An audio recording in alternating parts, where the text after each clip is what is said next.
Oh.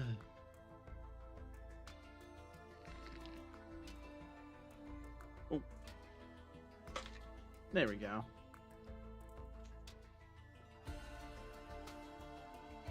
Sorry, just making sure I'm wearing the right pair of glasses. I have a pair of work glasses and a pair of recreational glasses. Recreational just meaning that the pair of glasses I prefer to wear whenever I'm at home. They have like different shaped lenses, so it's weird to say muscle memory, but I guess that's what it is. My muscle memory feels different whenever I look at the work glasses at my monitor.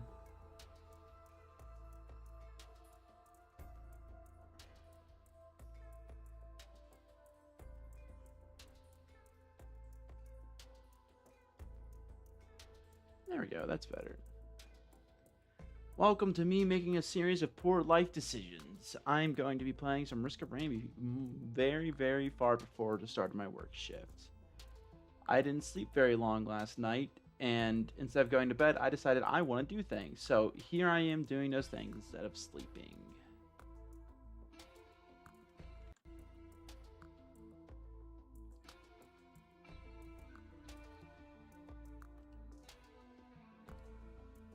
I did take a look at how stream looked last time I did it, and I like the setting changes I made. The stream looks a lot cleaner. And it seems like my PC was able to handle streaming Risk of Rain 2 just fine at those settings, so I think I should be good to do that going forward. We'll see, though, if I decide to stream anything else, how my PC handles up, but I don't plan on streaming many things higher fidelity than Risk of Rain, so we should be fine. Let's see, how about some Risk of Rain? Will I start on Commando, or... You know what? I did enjoy how Mercenary played last time. Let's do some more Mercenary.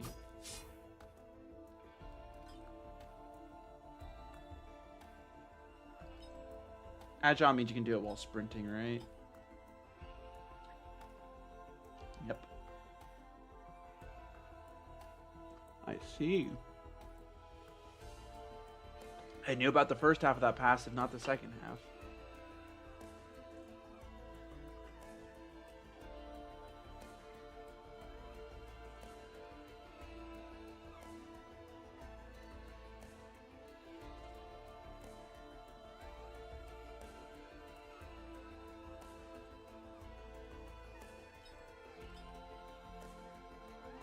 I'm really curious what Mercenary's other ability is. Wait. Nah. I feel like for a lot of characters, stock is just their best loadout. Now, again, I've only unlocked, like, maybe half the abilities, if that characters have in the game. Like, nothing on Loader, not a lot on Captain, nothing on Railgunner. But if you take a look at some other characters, Commando, I've unlocked a lot. Multi, I've unlocked some. Engineer, I've unlocked some. Artificer, I've unlocked all. Mercenary, I've unlocked a lot. Rex, I've unlocked a lot. False Sun, I've unlocked all.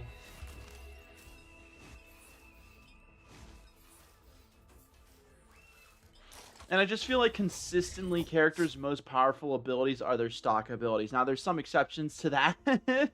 There's a couple exceptions to that. But, yeah, I don't have as much time to stream as I usually would because I also want to get some drawing done before work. So I'm going to hop into a run quite quick here. But I am still going to yap. Stun Grenade's pretty good, and so is Mocha. I'd probably just go for the Mocha, though? Maybe?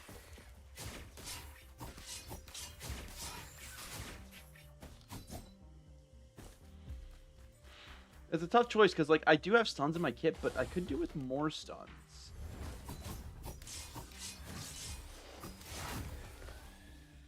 Mercenary's not usually hurting for move speed, so it'd probably be better to opt for the more useful stat, which would be stun instead of just a little bit of attack speed.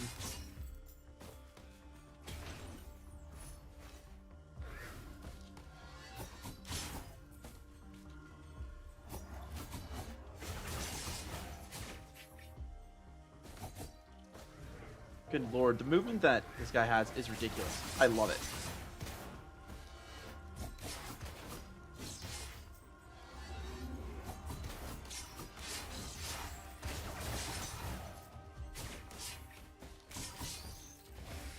There we go.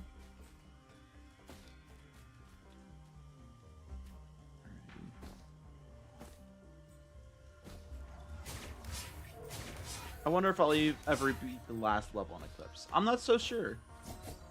It seems like the higher levels on Eclipse start to get proper ridiculous, and I'm already struggling with just levels 3. I don't know if struggling's fair to say, though. I've just, like, had a couple embarrassing deaths on Mithrix. Sages, for the most part, go fine.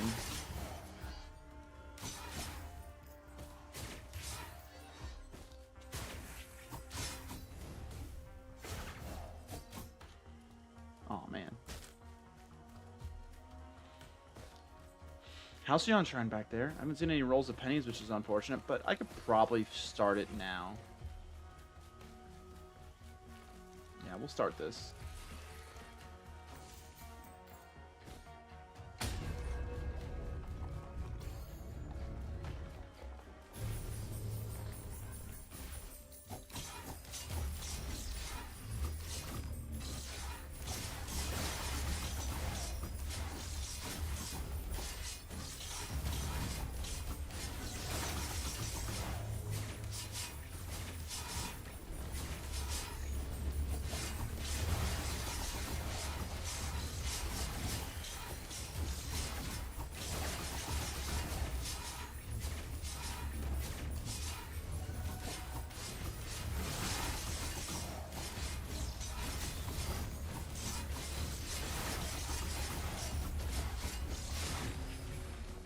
Okay, this is just a not ideal.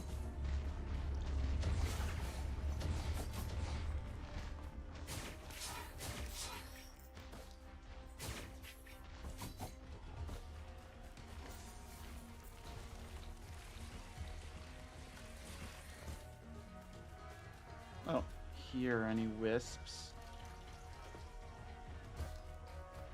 I got, wait, yes, fall damage isn't lethal yet, right? I don't remember if that's level 1 or not. No, it's not, Teleporter size is smaller. Fall damage isn't lower, or more deadly yet. I wonder if there's like a way for me to check the modifiers.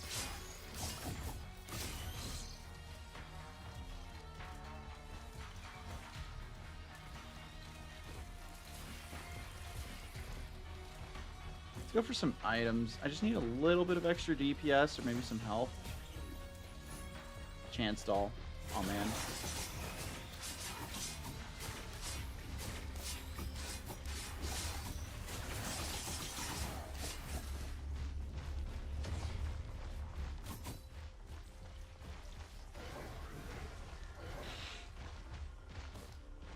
Well, there's a chance shrine over there. I did get the chance doll. Maybe might as well. Does it give me a better chance of passing overall? No, it's just on success, better chance to get higher rarity items, which doesn't even necessarily mean better items overall.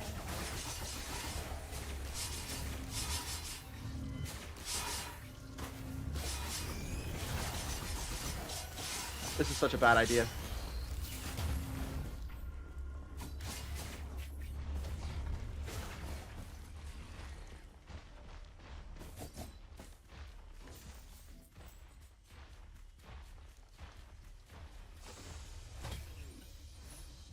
Crit classes, that is more damage. Still need some healing or something or other.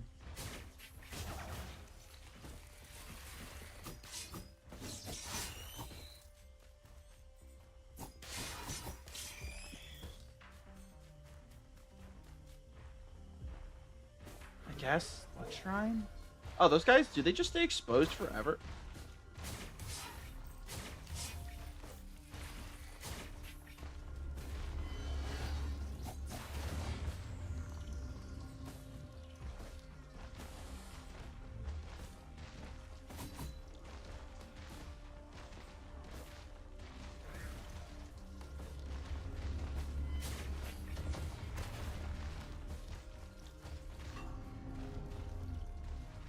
I'm gonna die.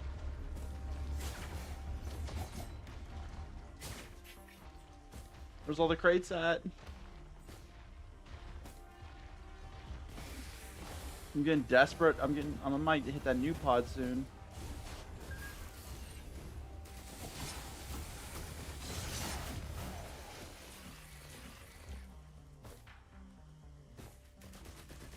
I was holding off on buying that gunner turret for so long. Just, oh my god, thank god. Medic drones. Medic drone, 2 gunner turrets. Well, I found out where all the items were going. It was on all these turrets and drones. But I think with the medic drone and the crit glasses, I can take care of these pugs now.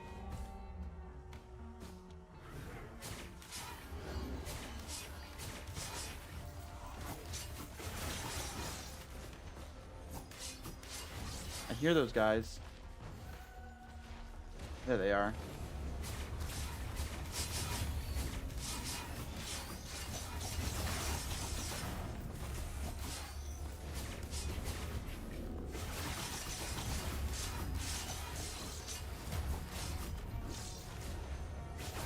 God, Greater Wisps on stage 1 is devastating. I'm taking way too long here.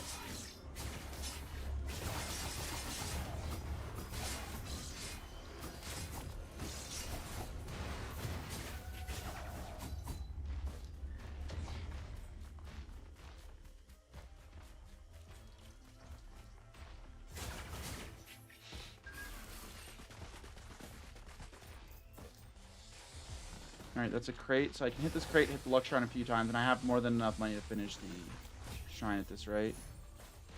Faraday Spur, that's more movement. Not sure I need it, though.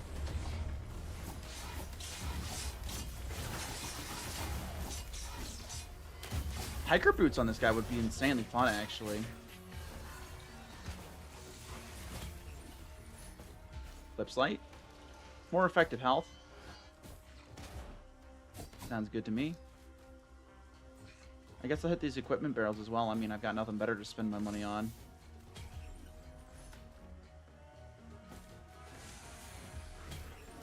That's a Sea of Life. Absolutely going to take the Sea of Life.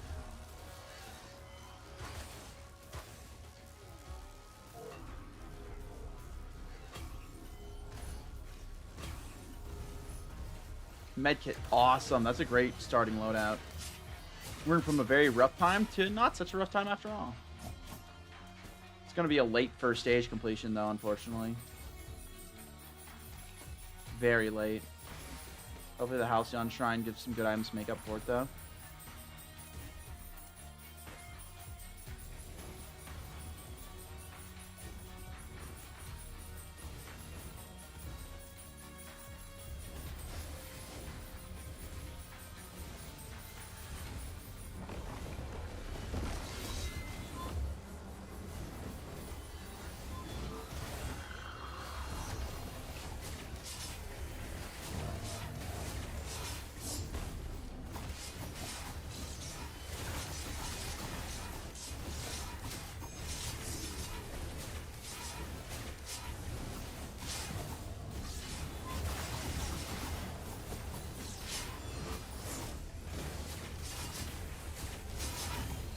Wish I had some on kill effects, though.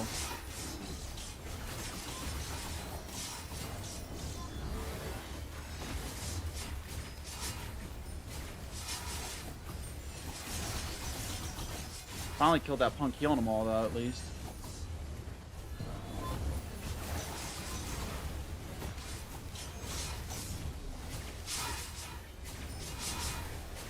That is very satisfying, though.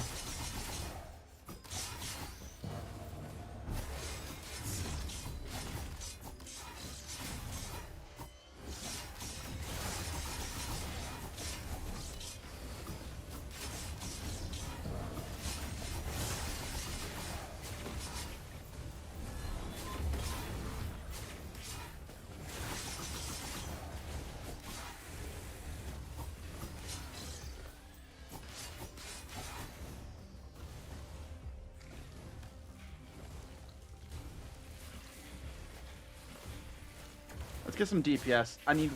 I have not nearly enough of that, and I need to start speeding up these boss fights.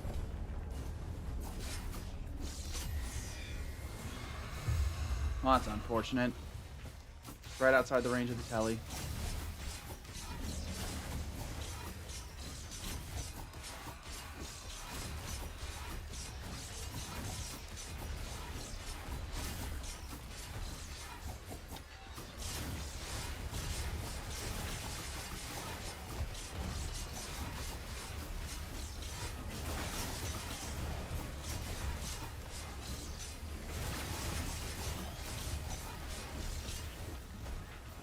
Alright, boss done.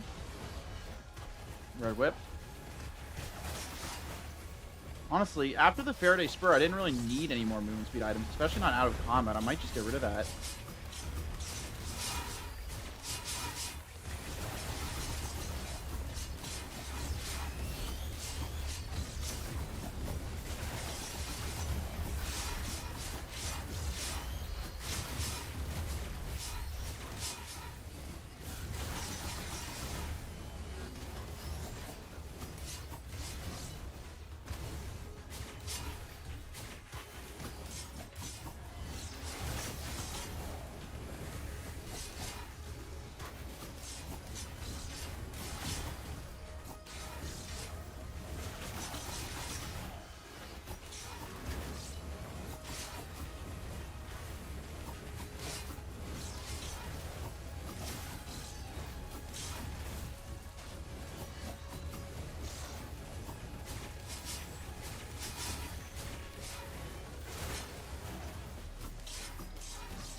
Some gasoline would feel great right about now.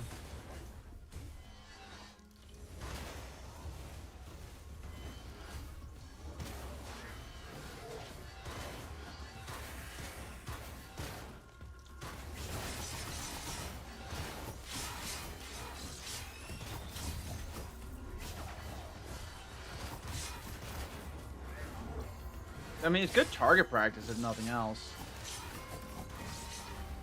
God, 13 minutes first clear is probably the worst I've ever done on this game mode, Eclipse.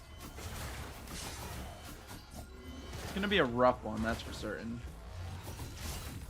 But I didn't exactly pick Mercenary because it would be easy. If I was doing that, then I would have picked someone like, False Sun.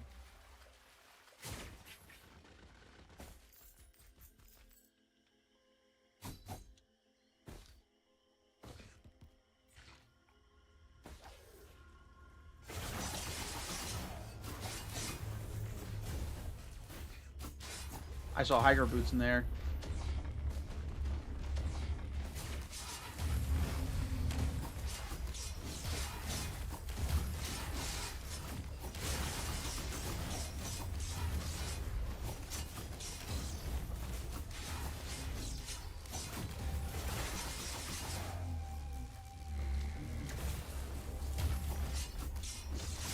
I heard jellyfish somewhere around here. Did I kill him with my jump? I don't think so.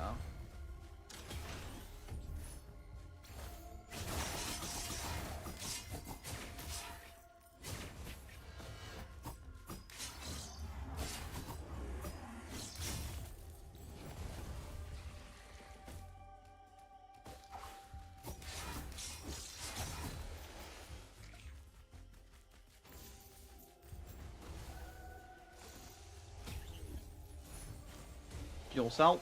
I don't think that works on Seed of Life. If that works on Seed of Life, that'd be awesome, but I don't think it does.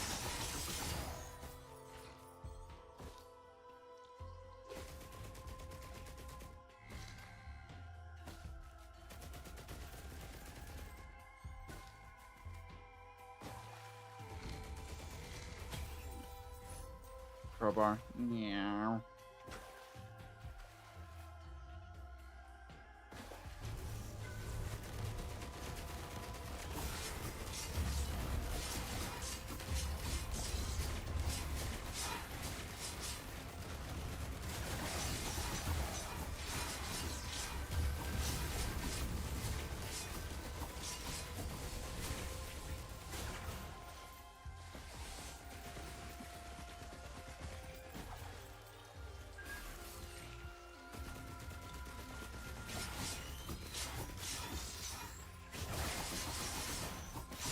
I need some on-kill effects.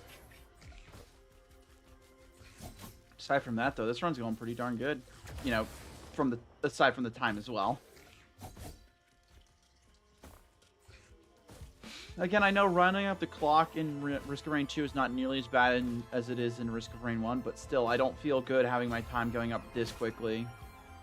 I mean, quickly, just like relatively to how slow I'm clearing.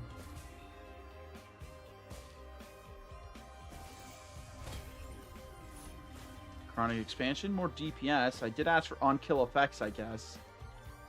Perhaps I should have been a bit more specific in my wording.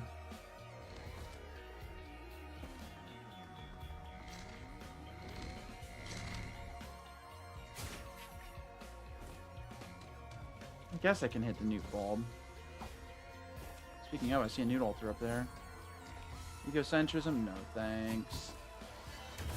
I get that it's not exactly a bad item, it's just I don't like playing with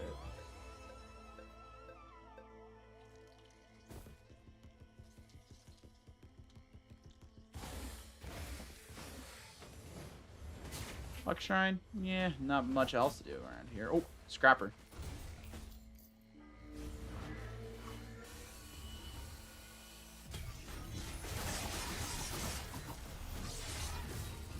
I swear if I die here.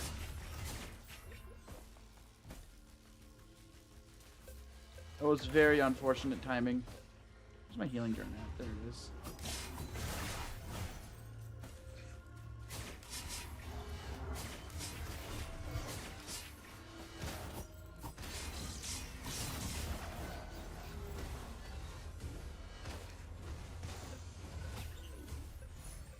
Oh, another drones.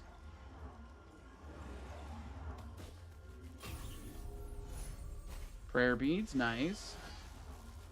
Stage 2 is too early to take them off, though. I think I'll hold on that for a while. Also, a smaller chance of getting hit. I will take that. Probably saved my life at least a handful of times in the Mythics fight. I know it's diminishing returns, right? But it's just 15% chance to block incoming damage. That's gotta be it. That can't be additive. That's gotta be multiplicative, right? Because that means if you just stacked like 10 of them, you effectively couldn't get hit. And then you'd actually just be invincible.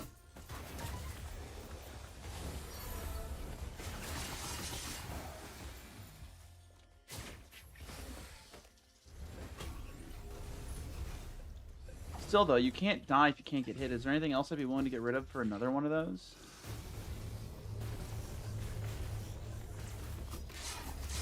I don't think so, but it was worth considering. Oh, that's right. I was going to get rid of the red whip. I think I'll do that still.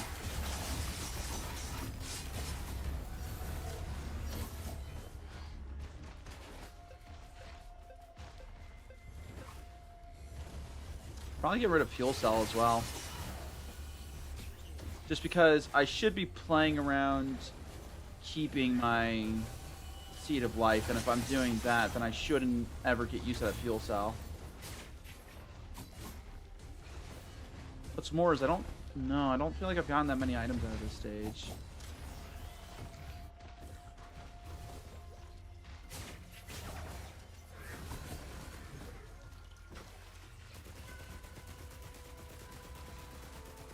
I guess we can take a quick loop around, see if we missed anything.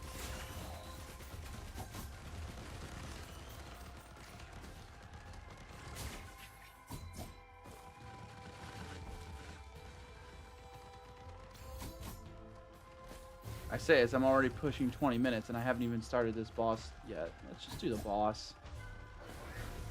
If we find any more chests, we'll do the chests.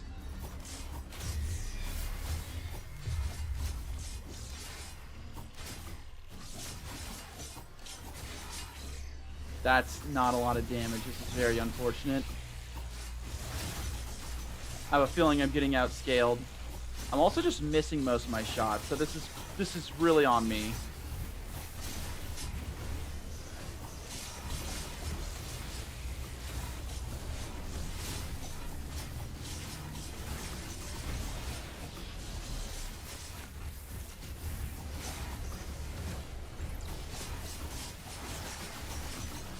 I used my ult.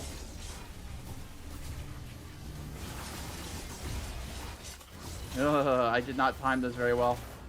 I'm very glad I didn't die at least. Oh boy, another item that I'll never be able to use. I'm sure it'll come in handy in the Mythics fight though, because I'm hoping I don't break it until then.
Oh no, they got my medic drone. I better remember to heal that. I don't think I'll stream as long as I usually do today. Probably just gonna hop off after a couple hours so I can get some other things done. And tonight at work is gonna be rough. Oh well, I'm mostly doing this to myself. Alright, wait, medic drone first.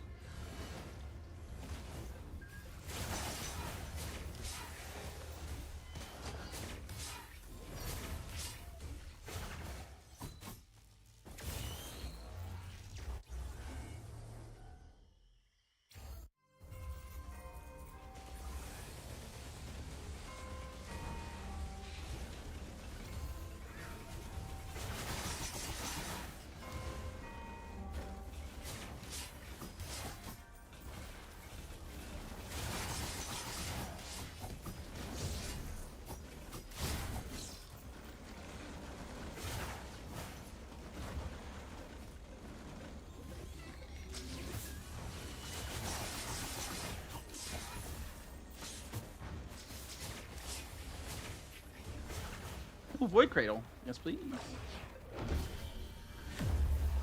Poly loot.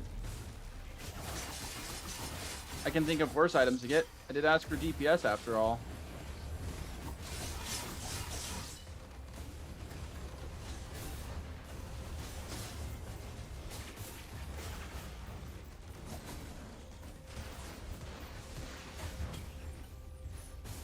AP rounds, more boss damage. I'm gonna try to fight around my turrets. I have a feeling those are gonna be the only way I can do enough DPS to stay alive.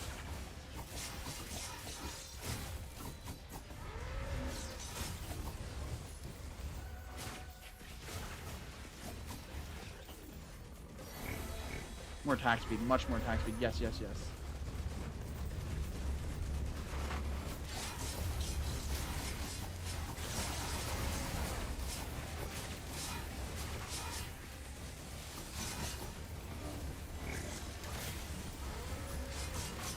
Gasoline! Yes! Now we got some DPS going.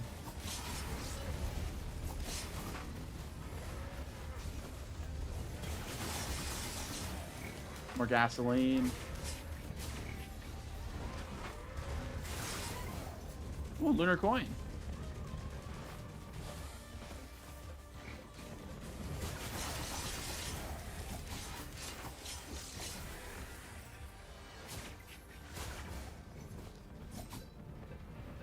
That's no, thank you. I know what that is. I used it once and I instantly learned what it does. I'm good.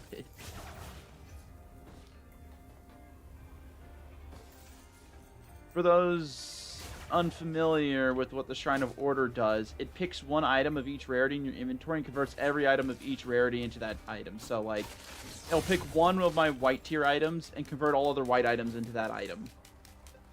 Which is that a ukulele 3D printer? Oh, man. I would have loved to have 3 ukuleles if I'd only known, if I had seen this. God dang it. I guess I'll just have to take a really high stack poly loot.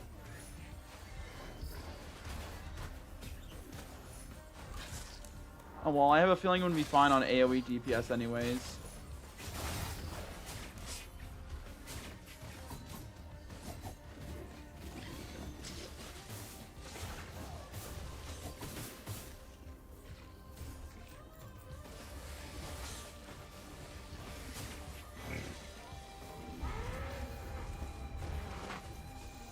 I see an item and that's it.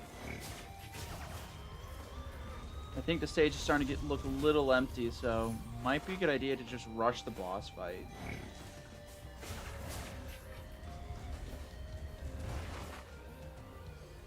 I should take a closer look at how poly loot works. That might actually help out a lot.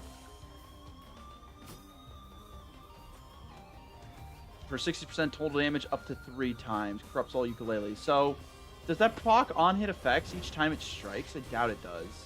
I don't think most items that do damage effects proc on hit. That's fine. I don't think I have any items I'm willing to get rid of anyways. That was poly loot. That poly loot actually did something. Where's that one coming in at?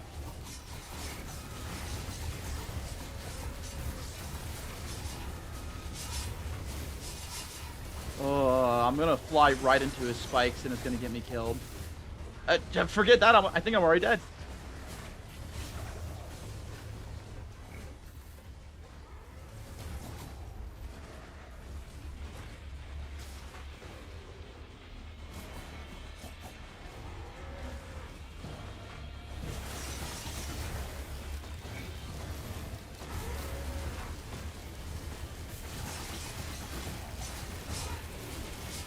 Oh, Gasoline, my beloved. God dang it.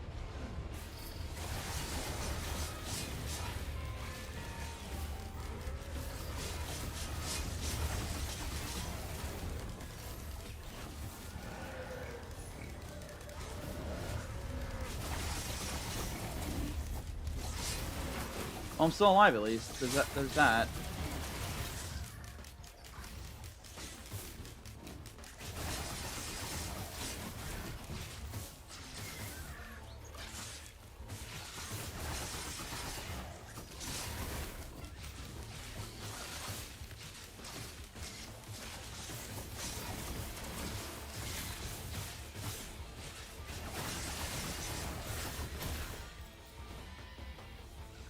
How do the prayer beads work exactly?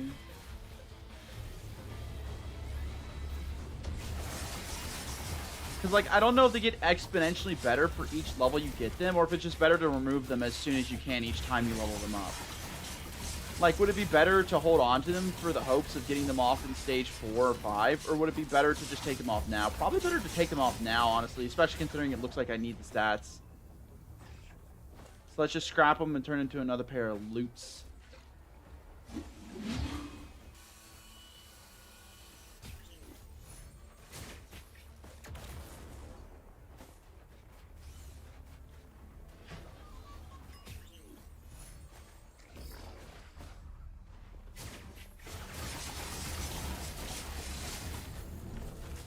I will say this, it is doing a lot of burst damage. It is doing a lot. Is that just a chance on hit? It's just a 25% chance. Okay, that's not too bad then, I guess. I feel like I was playing someone more like Commando. I'd see a lot more value out of this because I'm not getting a lot of opportunities to proc on hit on this guy. More than the average character, don't get me wrong, but not nearly as much as Commando. I just looking for an opportunity to glaze Commando, honestly. Stop messing with my turrets. Oh, that was a bad idea. You could kill me right now. Oh, that's terrifying. Genesis loop? No, I can't even get it if I wanted. Healing drone, yes.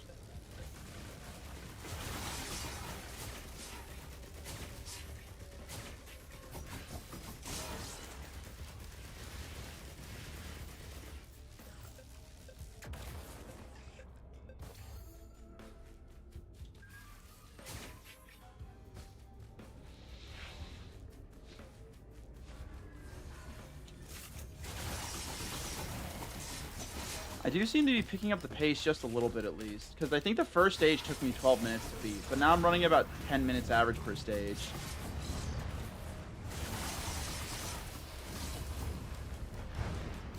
Oh, hello, friend. Nah, don't need that man. Don't do that. Don't heal him. Don't be a hero.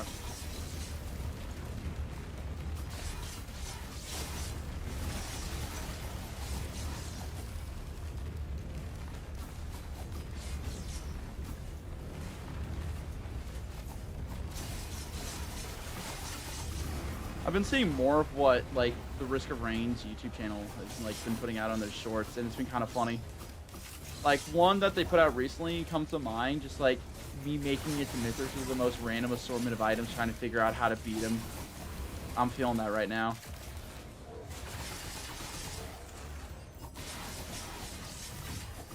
I have no faith in my own skills. I feel like I've gotten here on sheer luck alone, and I'm just trying to figure out if I have any chance of beating this fool. I call him a fool, even though it appears that I am the fool. Neon accumulator. I think I'd like the healing more. Do I have any white scrap? I thought I did. Maybe I already used it.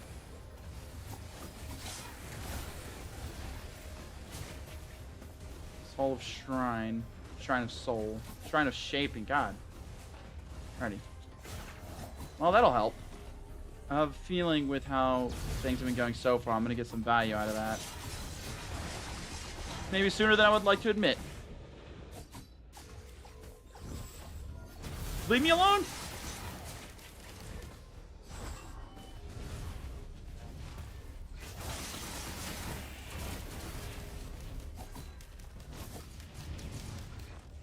I love how easy it is for this guy to make distance with his right click. If you just hit the terrain just the right way, they'll never get you ever.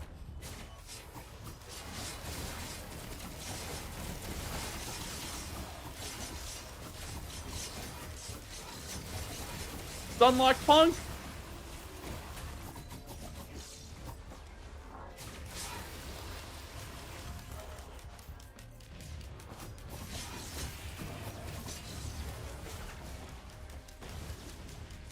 Is that tri-tip?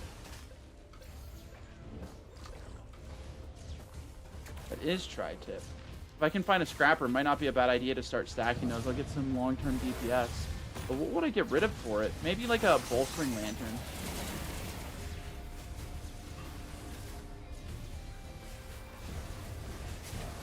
That is just unfortunate. I'm going to have to turn back around and help those guys out eventually. I think now is that time, actually. Because they're starting to group up. I'll get a lot of value out of my gasoline.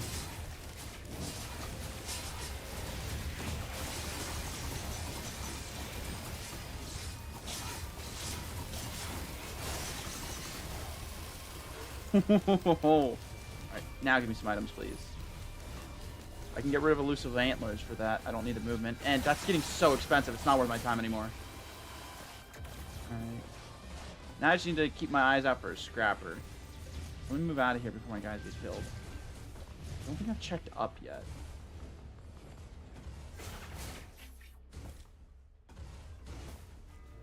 I'll take that. I hear that. I hear bells. I hear the bells. Just like Al, I know they signal my death.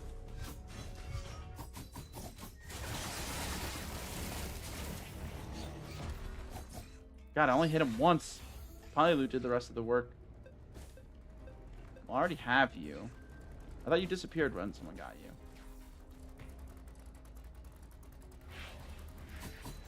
See, there's no edge of the map here. How am I supposed to, like, scare you off the edge of the map?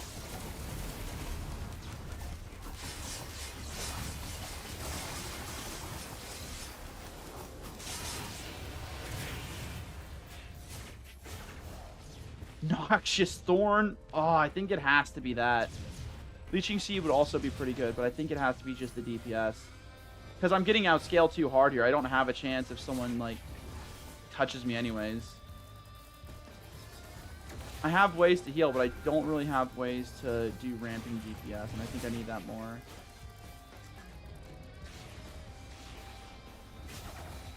I know there's at least one chest back here that I don't have yet, so I'm going to go grab that, then we'll get out of here.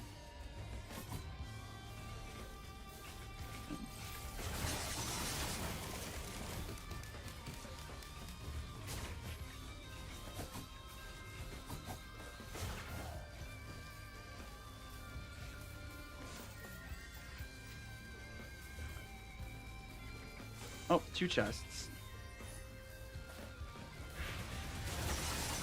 Chest and a gunner turn, even.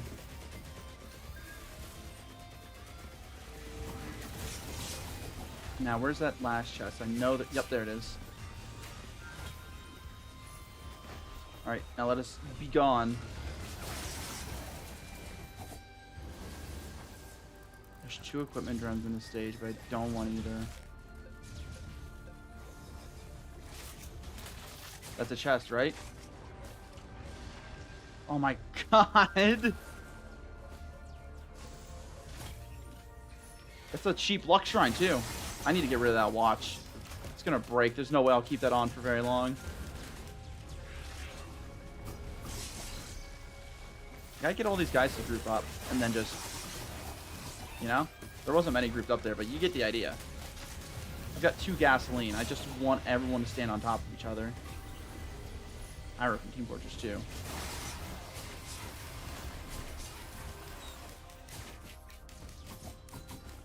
Where's that teleporter? I don't think I marked it. Are those the particles? Yes, they are. Well, another chest. Another chest. There's chests all over. Maybe we're not cooked after all.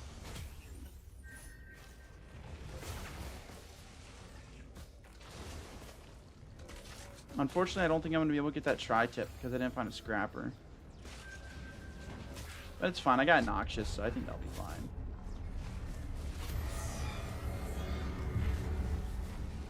Let's take one of you out.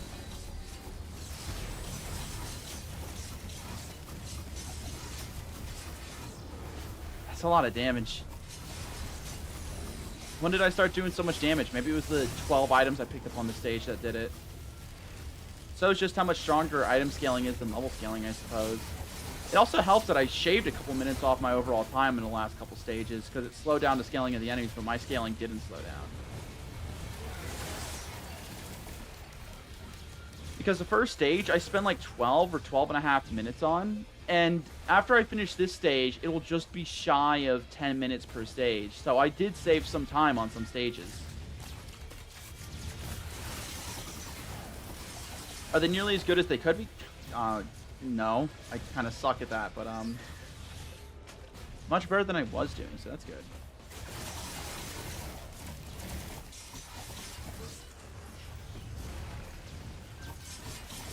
I was thinking to myself, like, man, do I really want to open those new pods? I keep just getting things that I don't really want. But now I think about it, I think I'm going to make a habit of going to the nuke shop more often from now on, if only to speed up my runs, because I realize if I, even though the zone is already smaller, if I can get those focus convergence, I would really appreciate the opportunity to add more, what am I trying to say here? Shave down some time on clearing these tellies. Now that I think about it, I'm pretty sure that makes the zones in the final like area harder. So unless I know for a fact that I can get up there without doing the charging the pillars, then maybe not.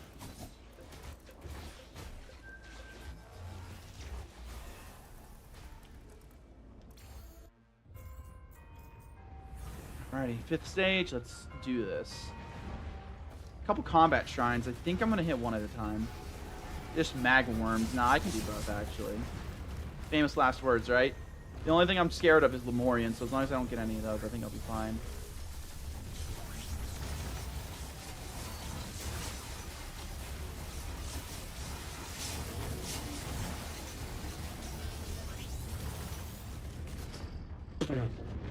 Guess not.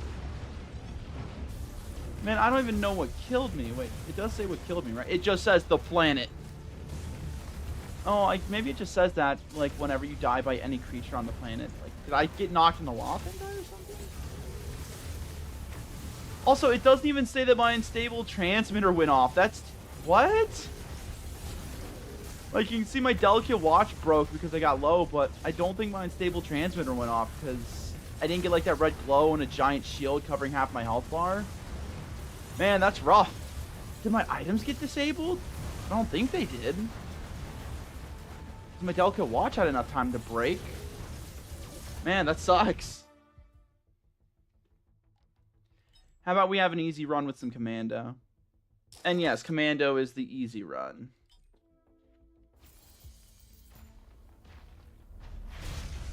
Good lord, I'm tired. Which, you know, to be expected. But there's something very relaxing about playing commando. I missed it. Oh, Commando, my beloved. How long has it been? 10, 20 years? How I've missed you so. Now let's go shoot some fools. Look, some fools over there. And they're getting shot.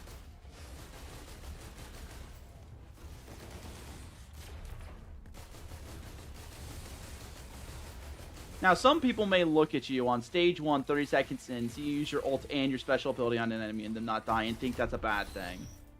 But is it? Ignore that. Ooh, attack speed. That's kind of sick. Love it.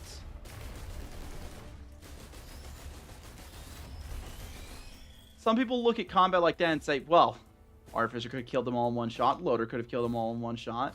Railgunner could have killed them all in one shot. Void Fiend could have killed them all in one shot. I don't know where I'm going with this. Listen, if being busted on stage 1 is your preferred poison, then go ahead. I prefer to be busted on stage 15 after I've earned it. I want my victory to mean something. I want to barely scrape by the skin of my teeth on the first 4.5 stages. Or maybe the first 2 stages after I get a really busted item in the first stage. I mean, like, attack speed's half the equation right there. I get one more attack speed item and it's already over. GG. Monster Tooth's pretty nice, though. Oh, Monster Tooth. No. I'm not going to be a fool. I know that the roll of pennies would let me clear the stages faster, but if I don't go Monster Tooth, I'm going to be regretting that when I'm bleeding to death. Ooh, tri-tip. I'm getting excited. This could already be the run.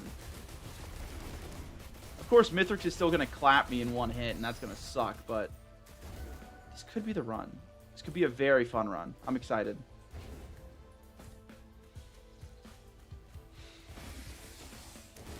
Ignore everything I just said about keeping Monster Tooth. If I see a Scrapper, I might just get rid of my Monster Tooth and go full bleed right now.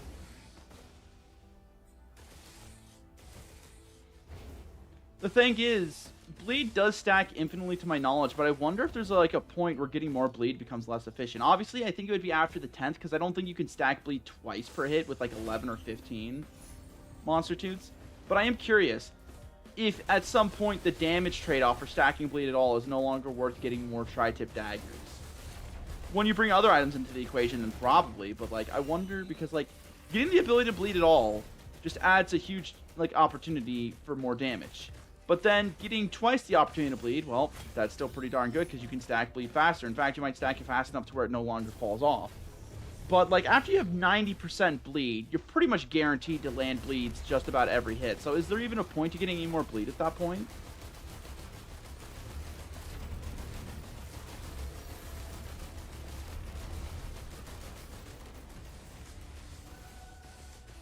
Mocha. Stun Grenade's tempting though. Let's go for damage. I want damage.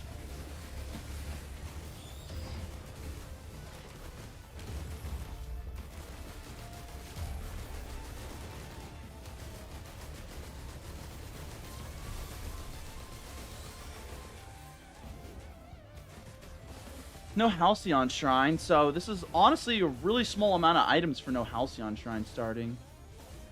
Like, the Halcyon Shrine has to take up item slots in the first stage, right? So my question is, where's all the items at?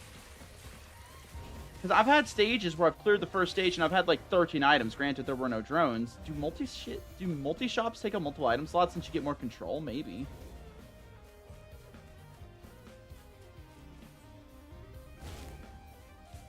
I don't think. Oh, that's a Scrapper. Wait, that's actually that's a Scrapper. There's a Gunner Drone. That does make more sense. It's more on hit. We'll grab that just.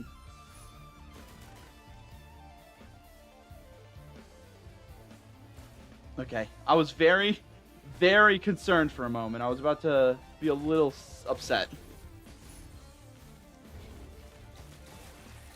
I've gotta. It's just less stats, but if I manage to carry it to a cleansing pool, then it becomes more stats. And it's only less stats sometimes.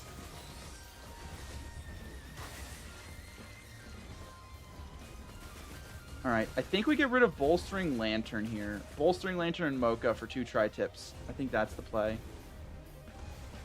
Because if I need more attack speed, I can get it from other sources. But Bolstering Lantern isn't consistent attack speed increase. Goodbye Bungus. And goodbye Bolstering. And I think that's fine. I think 20% bleed is a fine start for on-hit DPS increase.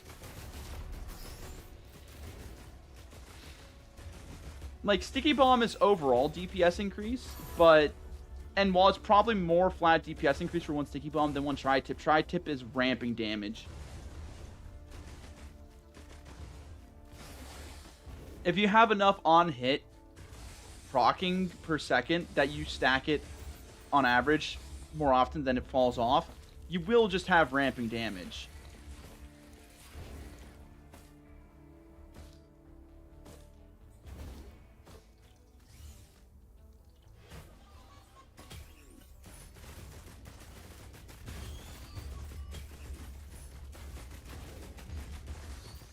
I'm gonna hit the nuke pods, like I said, as well, because wait, is that a chest I haven't opened yet?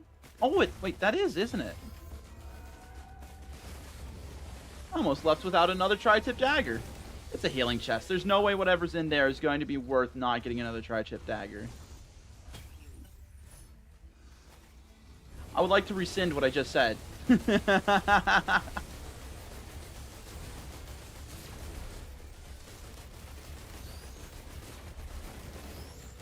The thing is, when I first started playing this game, I didn't really appreciate it's similar to League. I don't appreciate when you first start out how much effective healing means.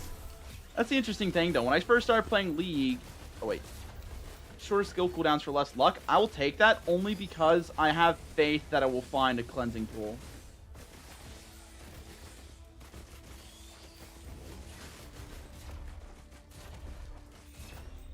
And it is really short cooldowns.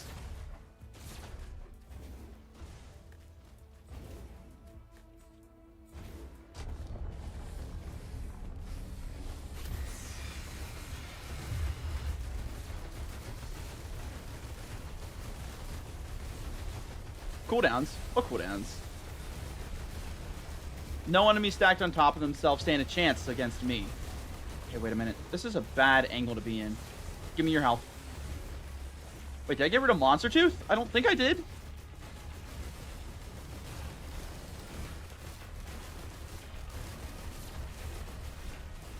Oh, wait, unlucky. Is that going to give me... That's going to give me a smaller chance to proc my healing... Not healing, God dang it. That's going to give me a smaller chance to proc my bleed, isn't it? That's rough. I need that healing.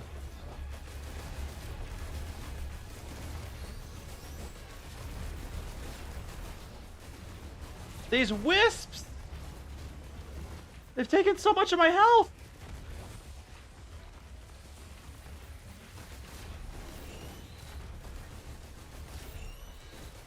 I can hear you! I'm like tuning my ears now just to hear whenever the wisps spawn because those wisps took so much of my health. I kept getting killed and I kept getting heals, but my health just kept not going up. And the lizards. Oh, get out of here. More lizards? I'm calling them lizards, like, because I play a lot of Terraria. It's not lizards, it's Lemurians.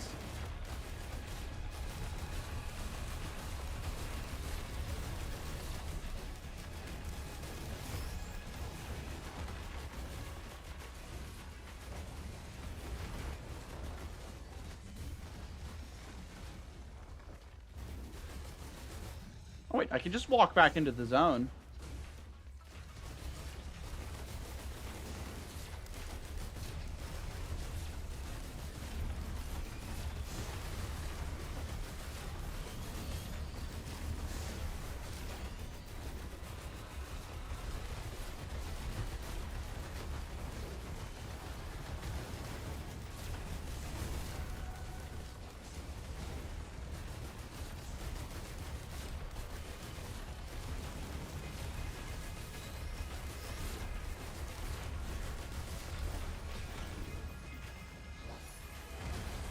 Kinetic dampener, yes please, more shields please. Just any more effective health I can get my hands on. That was way harder than it should have been, but I think that was on me for not prioritizing the wisps. All the range guys that just kept whittling my health down. That shorter skill cooldown is honestly doing so much for me. I'm sure that I'm losing more overall for the lower luck chance I have, but just the fact that I can spam right click and take out all those grouped up enemies.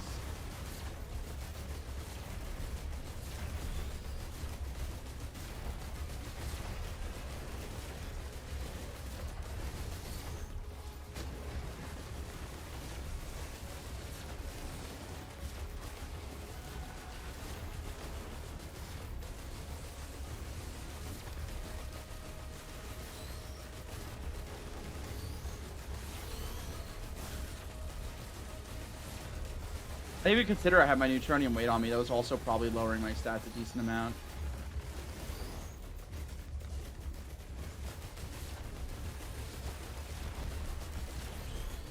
If I leave the stage now, is my neutronium weight going to return to me? I don't want to, like, leave and then that's just gone.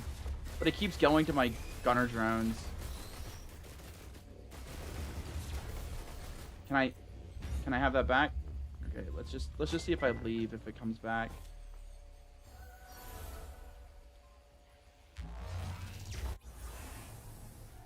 It'd be so funny if I just like saw it fall down to the ground. Is he still carrying it?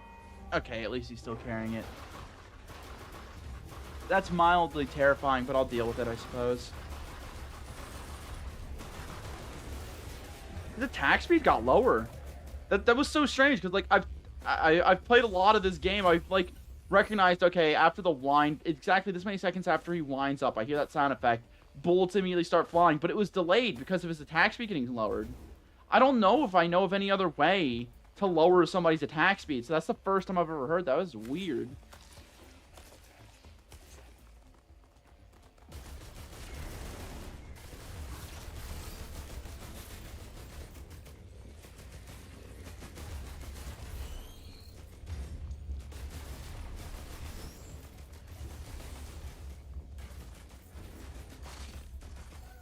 Alright, first order of business. Take out that... Wait, no. Take out those things. Hate those things. They really do put pest to work with those things. Like, definitely one of the most pest-like creatures I've encountered. More tri-tips. Yes, ramping damage. That unluck won't matter at all to me.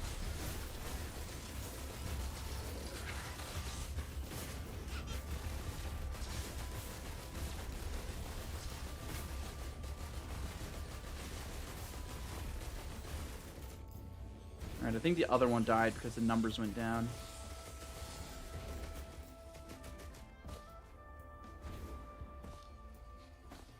I'll be honest, the Neutronium weight almost doesn't seem worth the effort. If I had a guarantee, like, I wish they could, like, fix this item to where, like, maybe the last survivor that picks it up is guaranteed to bring it with them to the next stage. Because this already goes against the idea of lunar items a little bit. Not saying that that's not a cool concept for lunar item, that you can get rid of it, and it's, like, the exception, one of the few lunar items you can willingly get rid of.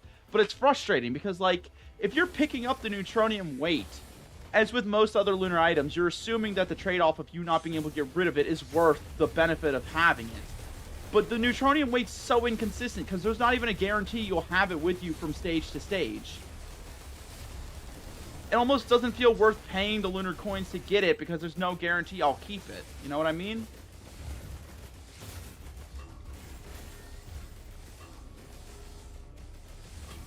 You gotta run in circles when you sacrifice to this thing. That's how you get better odds. Trust me, Chris Christodoulou told me in a dream.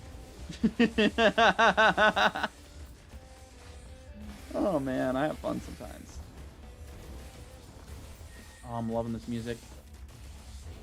Alright, there's the telly, and I should go clear that void seed. I just wanted to find more items because I'm scared I'm gonna die, but I am gonna die. Everyone's gonna die, but I can at least have a little bit of fun before then, you know?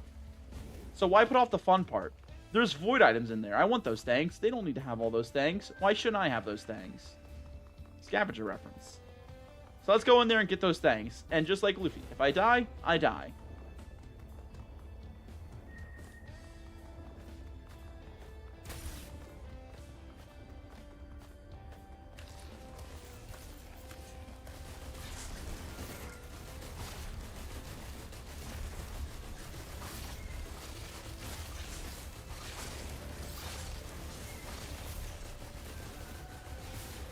Oh, who's healing?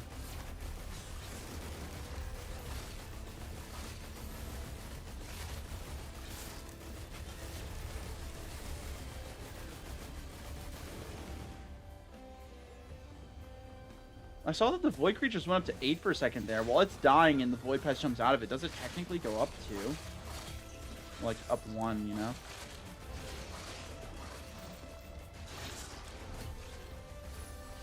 know? Was not expecting that, but we'll take it.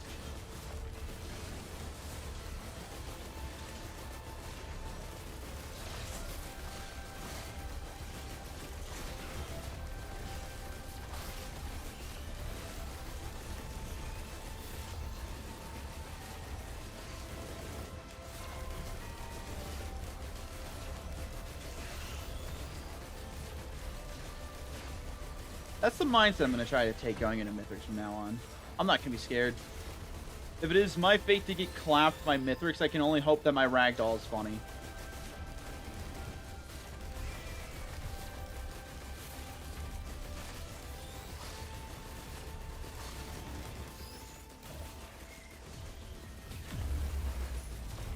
More charges in my ult.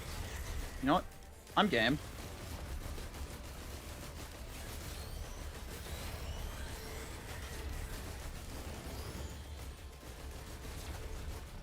Between that, wait, holy moly, my ult on a short, wait, my ult's on a 4-second cooldown because I also have the, I have Purity. Hold on a minute, now I'm not so sure I want to get rid of it. Give me some backup mags and hard light afterburners, everything's on a short cooldown.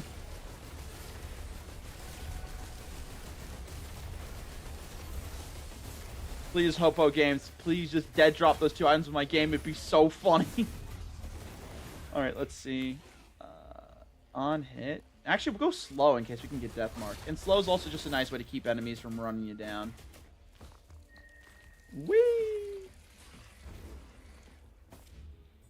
Alright, we'll go back this way because it's been a while since we've been over here. There's a decent chance we left some items back behind here.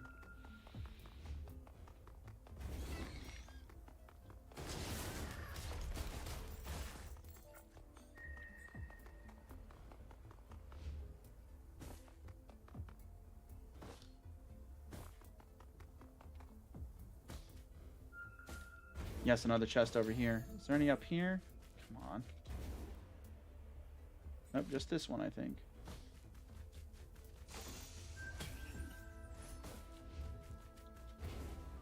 Focus Crystal. Dang, man. Guess we're doing a melee build now.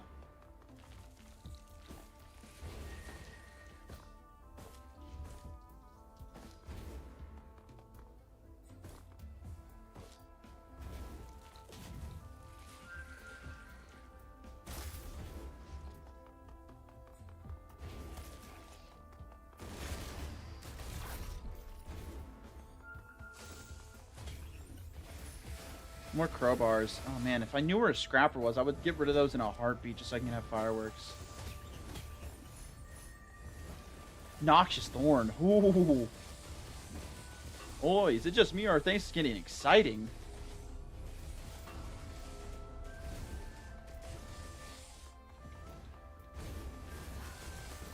Why do I feel like I'm losing drones? I know I've only had 2 drones since the start, but I feel like I had more.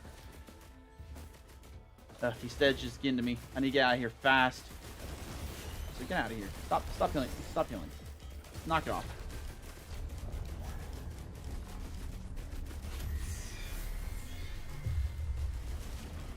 Oh, who wants to play another game of where the heck is my neutronium weight? I completely forgot I had one because where did it go? Oh man, it's anyone's guess.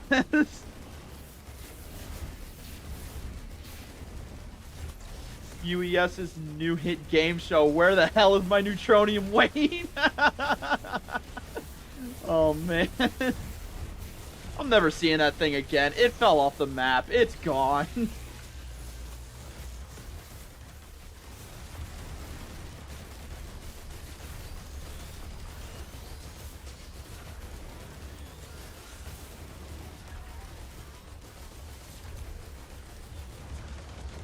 Speak of the devil and he shall appear. There it is. Some Lemurian just brought it back to me. What a kind Samaritan.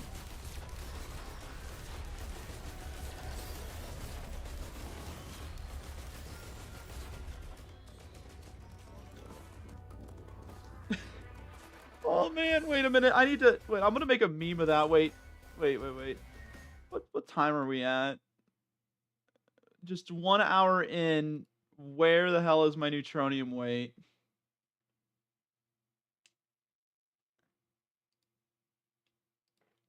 One.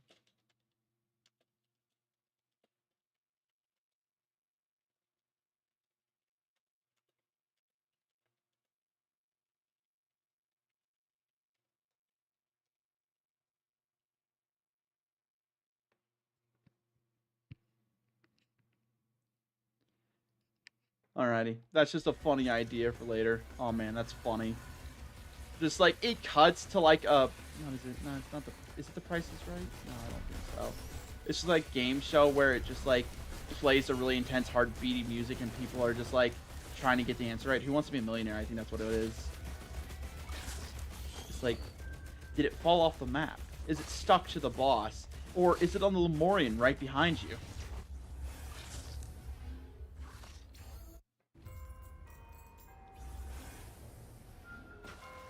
Another Void Seed. Oh man, I won't say no, but the last one didn't give me any Void items. Wait, it did! It gave me a Lysate cell. I forgot about that.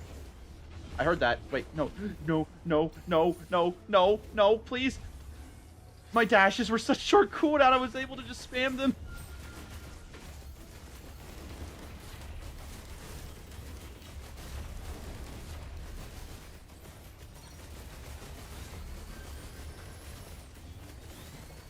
Halcyon Shrine.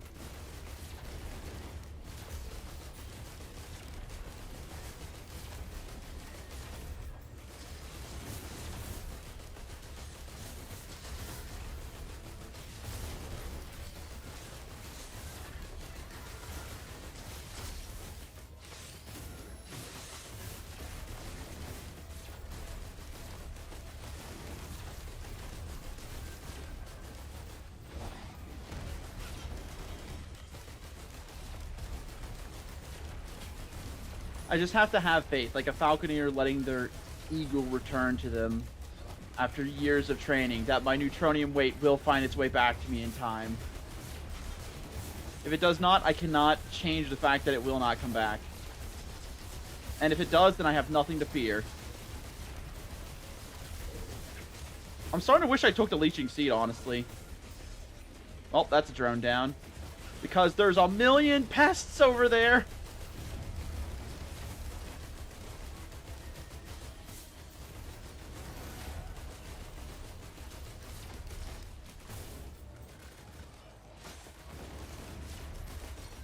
You just saw hordes of your friends get taken down by the Void creatures, but you still have the nerve to think I'm the enemy.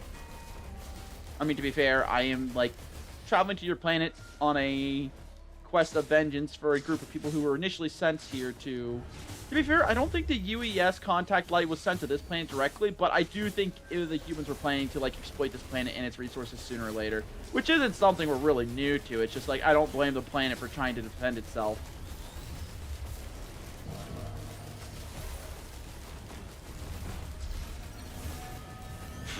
Oh my god! That's a funny visual glitch. I'm guessing that was because all of the gold inside the zone of that, but holy crap. Like, I have to put an epilepsy warning on that. Sheesh. Okay, who's shooting at me? Do I even need to ask? I already know who's it's gonna be. I looked away for 2 seconds! Just keep running. Oh, equipment. I do need more equipment.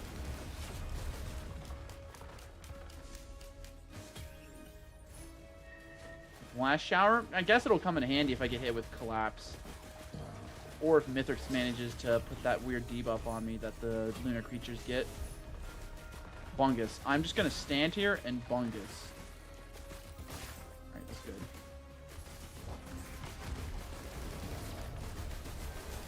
Now the question is, where are the Void creatures at? Okay, I see him. There's only one. Let me just,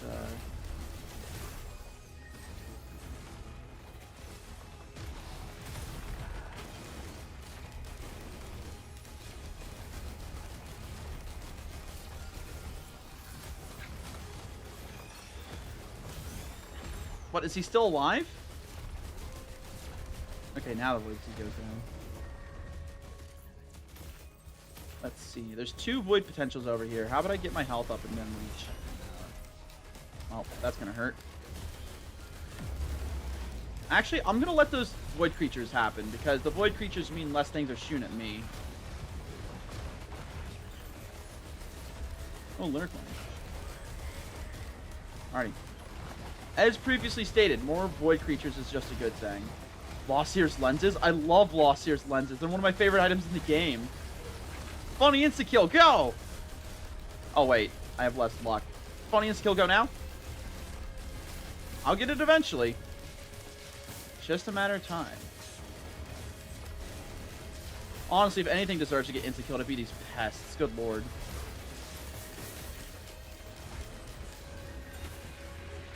I forgot I have that! Wait a minute! I also just need to get some items. I'm getting outscaled because I don't have any more items. So let's go find some, shall we?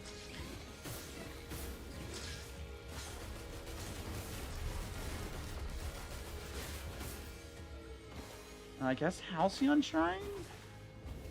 I'm assuming that it's like all the items were on that shrine, the Void Potential, and then the Halcyon Shrine. So that's not good. Just keep dashing into the wall and I won't pick it up all damaged. It's insane to me that if I just dash into terrain, I effectively have enough stalling of my momentum on a short enough cooldown to where I don't take fall damage. Like, Purity's starting to grow on me. Okay, I see 2 crates over there. I'm going to go hit those before I do anything else. This stage is taking me a while to clear. I haven't been doing it the best.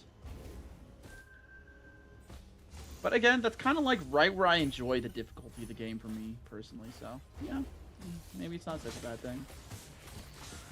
Alright, Opal plus Medkit means enough durability to hold my own, hopefully. I'm going to just keep running until I can get all the enemies on one side of me, start that pillar, and then we'll go from there. Though starting the pillar might not be the best idea, because then I'll be fighting stone golems at the same time. But I need to start charging up sooner than later, so...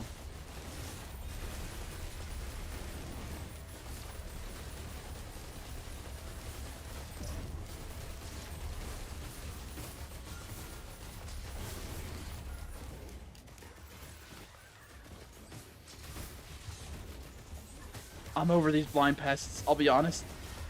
They've overstayed their welcome. Main reason I can't stand this stage, I'm this close to just skipping the rest of the stage and going straight to next because these blind pests are... They're getting to me, man.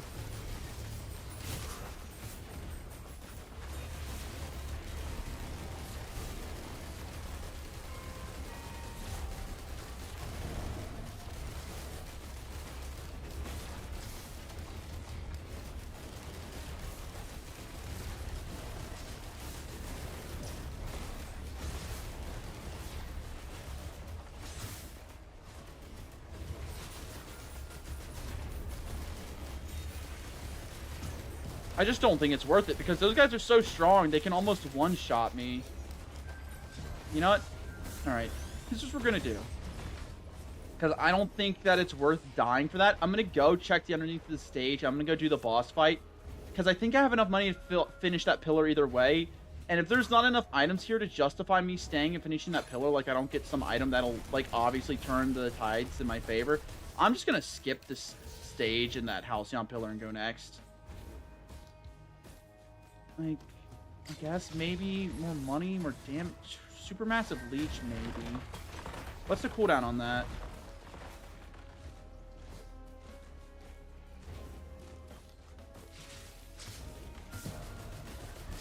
I think it's mostly you.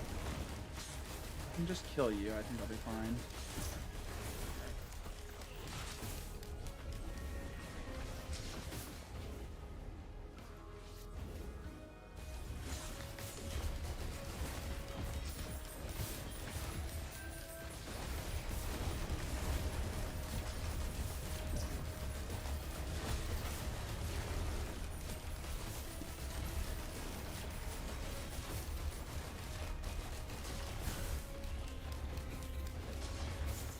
Jesus Christ. Like I said, those guys almost have enough damage to one-shot me.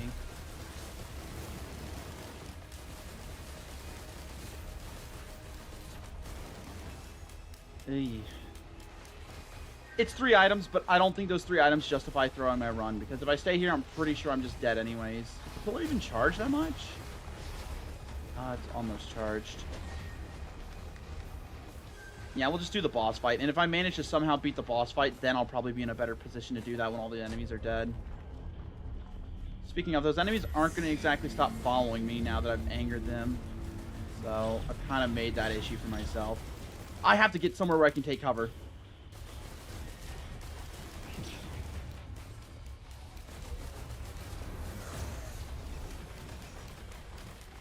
I can't see!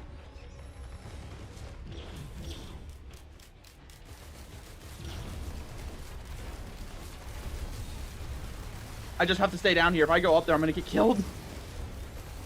And if those guys manage to shoot a cheeky laser at me through this hallway of enemies, I'm done for too. So let's just backpedal, keep right-clicking, keep holding mouse 1, and see what happens.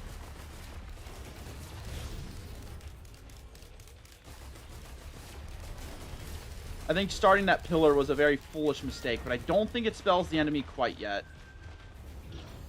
Man. Loving all my movement, though.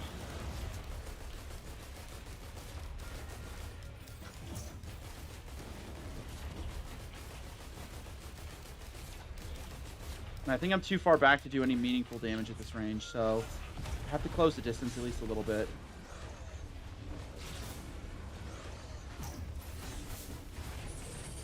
That's what I get for running in a straight line.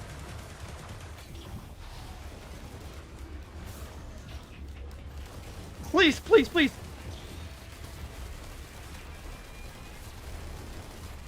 Like, I don't know why I'm exactly saying please. I think it's getting to the point to where I've gotten so outscaled I can't have a hope of winning, but I at least want to try, you know? No! Yeah, starting that pillar was not the play. I think that is definitely what caused the end of that. Yeesh. But it also didn't feel like I found much item in that stage. Like, I think I already had... No, I think I got the Bungus in that stage. So I got Bungus, Lost Seer Lenses, Medkit, and Opal. On top of not getting any DPS increase from the stage itself, I just didn't get any items that were aimed towards DPS. I got Lost Seer's Lenses, but that wasn't... It didn't proc once, which makes sense. I got Purity, so playing around that... I mean, I wasn't even trying to play around it, but just, like, it not going off wasn't that surprising. Let's see, what time is it? It's 2:38. How long have I been streaming? 40 or 1 hour 18? I think I have enough time for one more.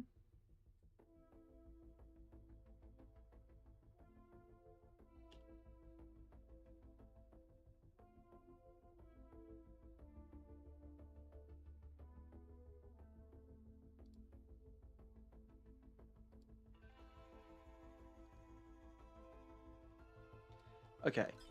I've got enough time for one more. I've already done all the chores I need to before I go to work, and I have 3.5 hours before I have to clock in, so I'm going to try to do this run in under an hour, but even if this run takes up to 1 hour and 10 minutes, that still gives me like 1.5 hours to do what I want, then half an hour to get ready and go to work. Alright, let's see. We've got Soldier Syringe, Goat Hoof, I think Syringe. For what it's worth, though, I did enjoy playing with Purity for the shorter cooldowns, but just because I think it's just like I really do enjoy the sillier builds in this game. I don't necessarily like playing for the meta. Not saying that that is meta or anything, but like I just don't think I enjoy the fact that it lowered the opportunity for me to do silly things. Like I noticed my tri-tip was scaling significantly slower in terms of DPS, which you could argue alone is not worth taking the Purity because of how heavy I was leaning into tri-tip. But on top of that, it just didn't let me proc my Lost Seer Lenses a single time. Which, yeah, considering I only had, like, I had one of them, but I'm on Commando, one of the best characters for proccing it in the first place. And on top of that, it's just like,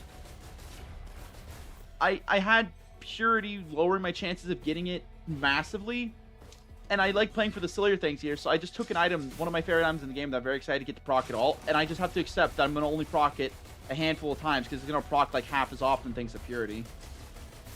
Again, I don't know the numbers exactly, and I don't know if I care to look them up. Like, that's the thing. It's like, it would be fun math to do, but like, when you look up enough stuff about a game, you run the risk of ruining the enjoyment of it. And not to say that there isn't some fun to be had and enjoyment to be gained from sweating super, super hard in a game. There's absolutely joy to be found in that, and if that's your cup of tea, go for it. But like, I like challenging myself in video games with silly builds, and through enough skill and determination, making them work anyways. Being able to go like 15 Lost Seer Lenses in a run would make my day, even if I had to trade off the opportunity of getting any other crit items entirely. Like, imagine if I got 20 Lost Seer Lenses on Railgunner, because I got one Lost Seer Lens to start the run, and then I spent all my white items on a Lens Crafter's Lens Maker, whatever item, 3D printer. That'd be hilarious. then you at that rate you just go attack speed and you focus on one-shotting all the characters you can. You just go attack speed, you go AP rounds, you one-shot all the characters, or at least you pray you do, with your regular primary fire, and then any boss you just try to one-shot via, you know, regular railgunner damage things. She has already absurdly high DPS against bosses. I don't think she really needs anymore.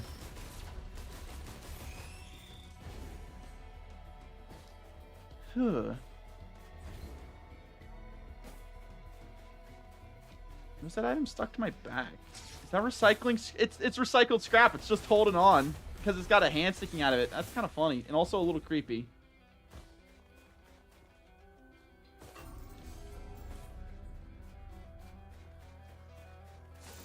Ooh, Medrone. I think I can afford to lose my proc on that for Medrone. I think procking the... what's that called? Unstable transmitter is worth going for Medrone right now. I know what these items are called off the top of my head, too. It's just like I'm very scatterbrained right now. That's been happening a lot more lately, and I think that's just because of, you know, long-term effects of short-form content and whatnot, even though that's not the primary form of content I like to consume. Though I do consume more of it than I would like to, and I've been taking steps to limit that. Just practicing more mindfulness when I observe things and asking myself, am I choosing to observe this, or is something else, like, choosing it for me? Has helped a lot.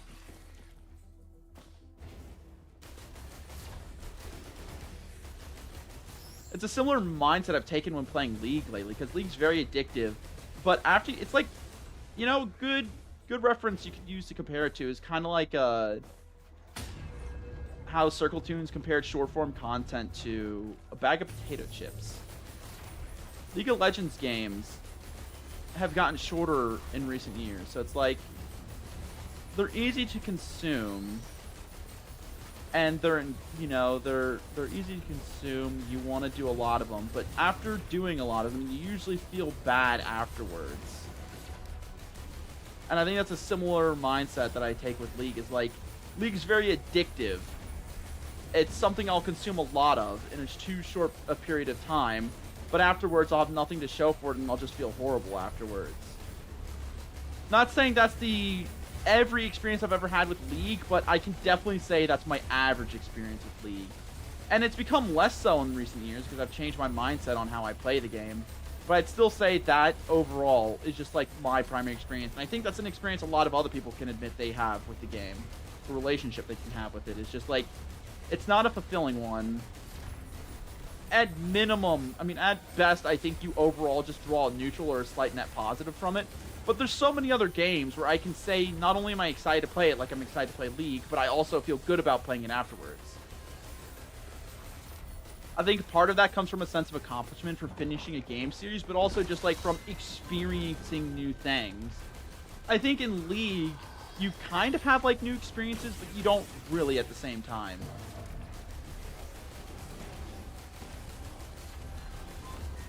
On top of that, the overall experience in League is just so negative most of the time. I feel like there's better online multiplayer competitive experiences to have. I mean, if you're really just a die-hard online multiplayer competitive gaming fan, go for chess. And if it has to be a MOBA, there's still better options.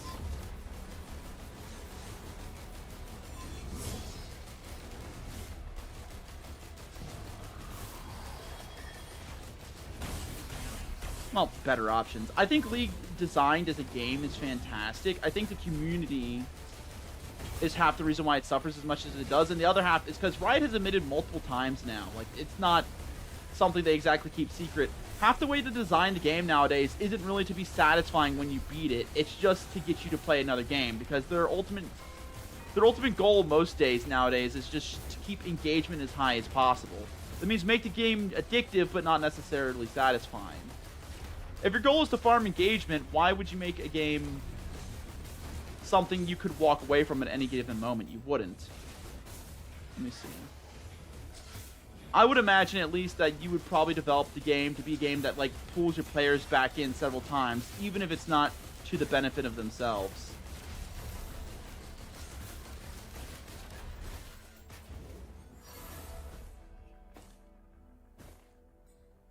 God, don't know, man. It feels like video games and content in general has stopped becoming like ways for people to express themselves and share things with each other. And it's just become like ways for companies that want to steal your attention, your time. Because it really is the most valuable thing you have to give, isn't it?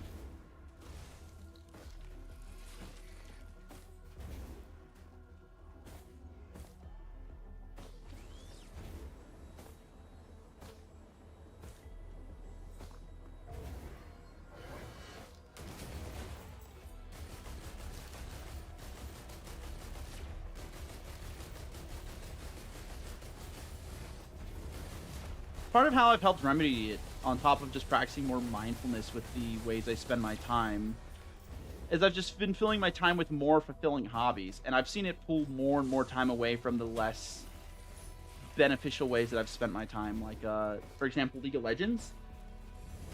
Getting a job. Wow, surprising. Going on your employment arc lowers the amount of time you have to put in League of Legends. Who would have thunk it? But on top of that, I've picked up music and art again. Ever since I picked up my job, I've had the money to put into those things. And between the job and putting more time into those hobbies, I've had significantly less time to play League. There was a point in my life when I was like in high school, where even when I was doing high school and multiple hours a week of band practice, not even multiple, several hours, like at least 2 days of the week after school, I had 3-hour-long band practices. And then on the weekends, I had one day where it was just like it was all day basically. It was like an 8-hour segment of one of my days was dedicated to doing marching band. Up to, not always, like, because we went to perform, actually, I think it was usually just 8 hours, because we would have to go there, but we'd also have to stay until the end of the day to see where we placed. Also, let me lock in for a moment, I'm gonna die. But just, where I'm going with this is for reference. Back then, I was still playing League. Oh man, I summoned outside the zone. I forgot that's how it worked. Okay, wait, I need to keep kiting or otherwise I'm gonna get killed by this thing shooting at me. The only thing I don't like about this DLC that is because they added a blind pass. But I think every game has to have that annoying mob. Otherwise, they're all just way too easy and satisfying to deal with. I think every game needs that annoying mob, at least for your class, that reminds you how nice it is to either play the other classes, or A, just how nice it is to deal with the other mobs. But just for reference, like, I was spending like 8 hours a day on school for 5 days of the week, not including studying outside of school, which I never did and I really should have, if it wasn't evident by how much time I was pouring into League.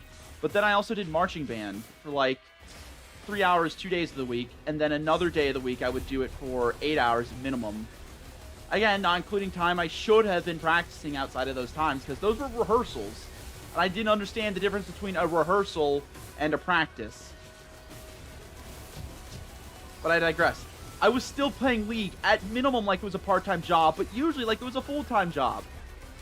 During the peak of my addiction to League in high school, because I do think that's what it was an addiction, I'd still be willing to say after I got out of high school it was an addiction, even though I played it somewhat less at times. Hell, I think just like, before I even get into that, just let me finish. Back when I played League in high school, after all that time I was pouring into extracurriculars and just the bare freaking minimum, like again, 8 hours for school, 8 hours for sleep, that leaves only 8 hours of free time, and most days I didn't even have that because I had things I should have been doing and I was doing outside of that. I was still like putting upwards of 8 hours a day into League. And that sounds like an unholy amount of time to put in League. Like, oh man, the most hours I could ever put into League is like maybe a few hours. Like, I still think for one sitting of League, anything longer than 2 hours is too much. Hell, like, depending on who you are, your mileage may vary. I think you could argue that anything over an hour or an hour and a half for League is too much.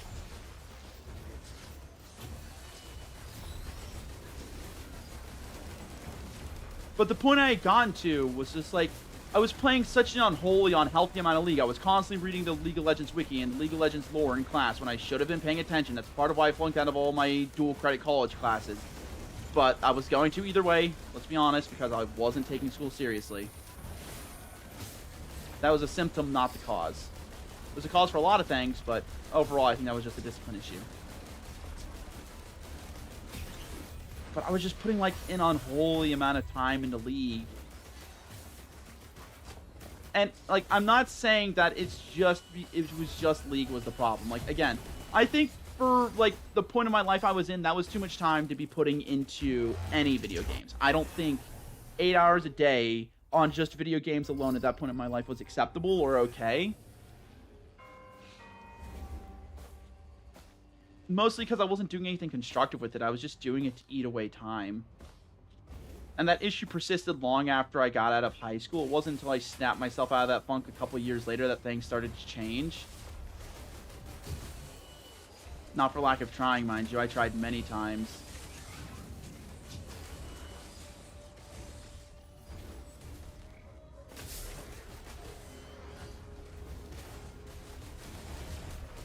But again, while a lot of that was me, that's also largely because of how League is designed, I feel. I'm sure there were some other games that would have snapped at my attention. Some other, like, viciously designed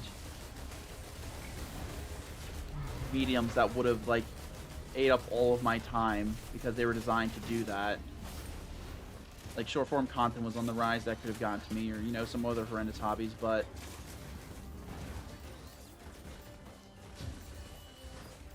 I don't doubt that part of the reason why I struggled to shake League so much in high school as I did, on top of not having better things to do with my time, because I wasn't really, like, given an opportunity to indulge myself more than I already was in my interests.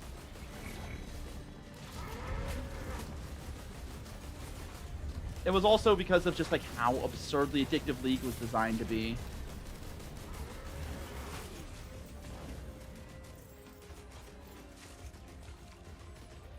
But like I said, in recent years, I've been getting happier with the way I've been spending my time playing video games in general.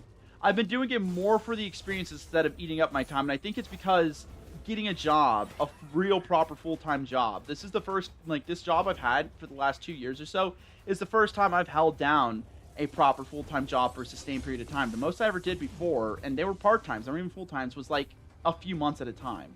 That was by choice, of course. Like, I don't think I've ever gotten fired from a job before. Not to my knowledge, at least. I've mostly just quit. Not exactly put in my 2 weeks type deal. Most of the jobs, I just, like, said, I don't want to do this anymore, and I quit same week. Which, fair, they weren't exactly high-bar establishments I was working at, but not the best way to walk back into a job. Oh, those are Xi constructs. Cool. I know this is all, like, themed around the tech part of the lore, but that part of the lore never really interested me.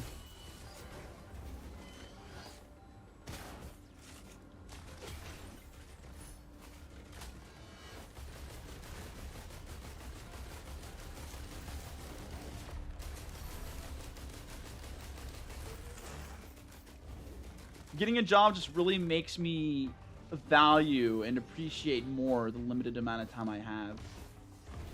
Yeah, I wish there was a scrapper here. I'd be willing to get rid of my, I'm gonna take a, wait, I would really love to grab, like, a couple pairs of those crit classes.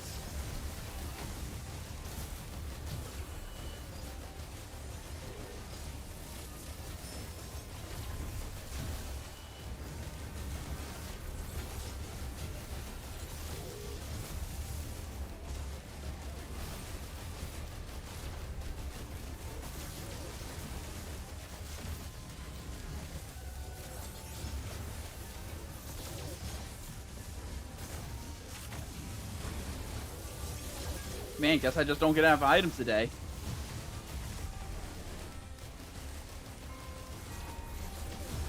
Man, the squid polyp gets nerfed so unnecessarily hard in this game mode. They already didn't live that long, man.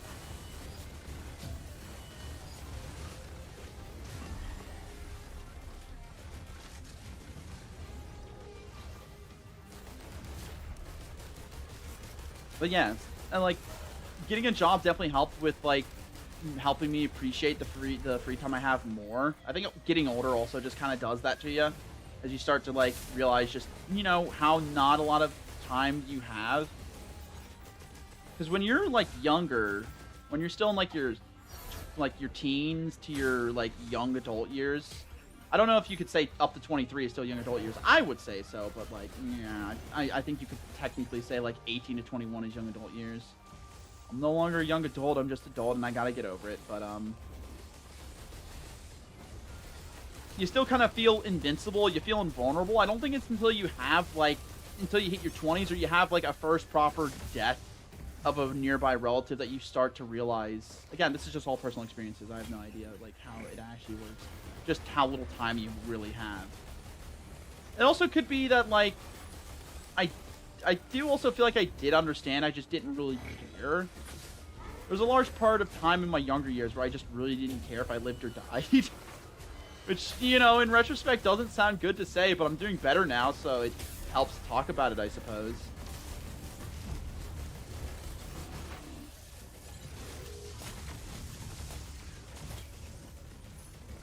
I just guess having a grimmer outlook on your mortality can do some things to an MF when you're younger. But, I've been trying to be more respectful of the time I have.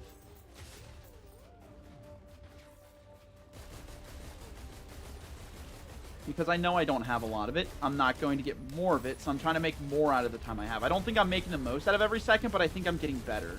The amount of League I've been playing has been getting so low. There's still some days where I say, you know what, today's just a day where I do want to do League. It's not like oh, well, I feel like I have nothing better to do. Because I have been stopping myself. Like, I've recognized where it's days when I want to do League, and then days where I feel like I should be doing League. Like, when I've gotten so used... I guess it's kind of similar to, like, how having friends that just you always go drinking with incentivizes you to go drinking more in general. Because you only ever associate hanging out with them as doing that thing, so you feel like you kind of have to do that thing when you hang out with them.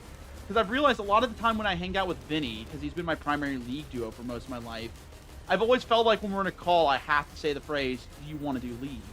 But, like, the last 2 or 3 times I've said that to him, I didn't stop the phrase, but I thought about it more, and I'm like, I don't have to say that. And I feel like I'm going to lose something if I don't take advantage of the time that I have with him to play League, because we don't always have that time anymore. But then I realized there's other things we can do than just League.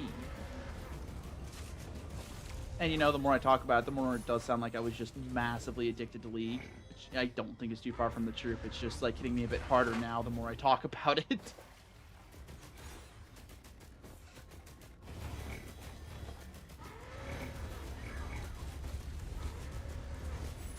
Like, there's been 2 or 3 times in recent memory, like in the last week, where I've hung out with Vinny. And, like, a couple times he's been the one to stop me, but I've also stopped myself to think about it. Like, it doesn't have to be League.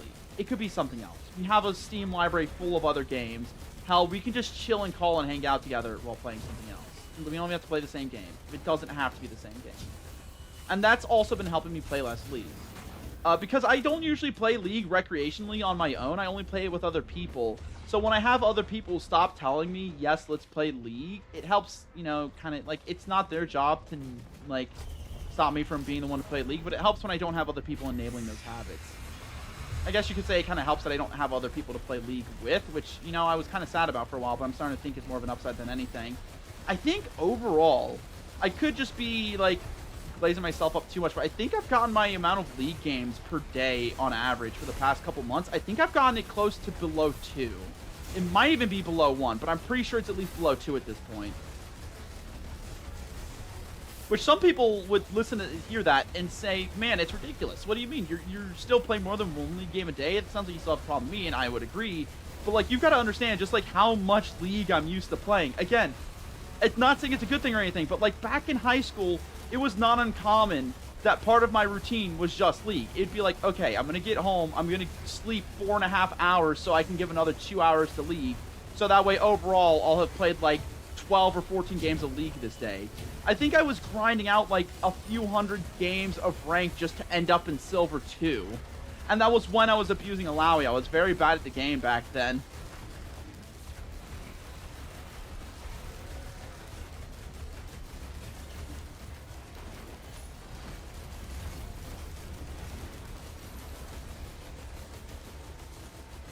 I'm just very proud of the changes that I've made and the results that have come from them. You know, 2 steps forward, 1 step back, though. Oh man, I didn't get over it, but I've massively crippled my League of Legends addiction. Awesome, but I have now relapsed on my weight loss. So, you know, you win some, you lose some. I was very happy with myself because like back in high school, I used to be like 35% body fat or like close to 40 at my peak. I was like getting heavy enough to where my doctors were starting to say, you know, this is becoming a problem. You should start looking at it. Otherwise, this is going to seriously affect you in your like later years in life. Not even your later years, like soon. And I'm like, okay, I'll start taking more caution about that. And I did make some good changes. I got myself down like from like, so again, it wasn't absurdly unhealthy for my, I'm so unbelievably mad. That's how my run ends. Oh my god, are you kidding me? Oh, god dang it, man. Oh, but I'm having so much fun yapping. Is there anything else I want to do? Let's see. How much time do I have? Yeesh, I gotta clock in 3 hours.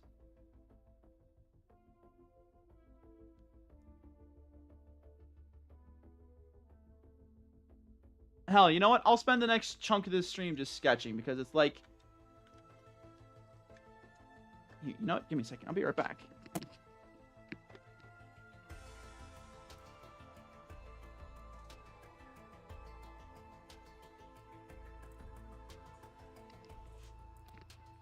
Let me just finish that train of thought first. But yeah, back in high school, I used to be like 250 pounds at my peak. It was a 245, 250. I don't think I got over 260. Then he got heavier than me, and he got up to 280, I think. He was close to 300. But I got up to like 250 or 260. I'm pretty sure it was 250, though, was my peak. And that was bad. That was really bad. Like, again, you couldn't tell a lot of the time because I was like for most of the weight gain, you couldn't tell I was getting that heavy. Because, excuse me. I was like 6'3". I say was, I still am.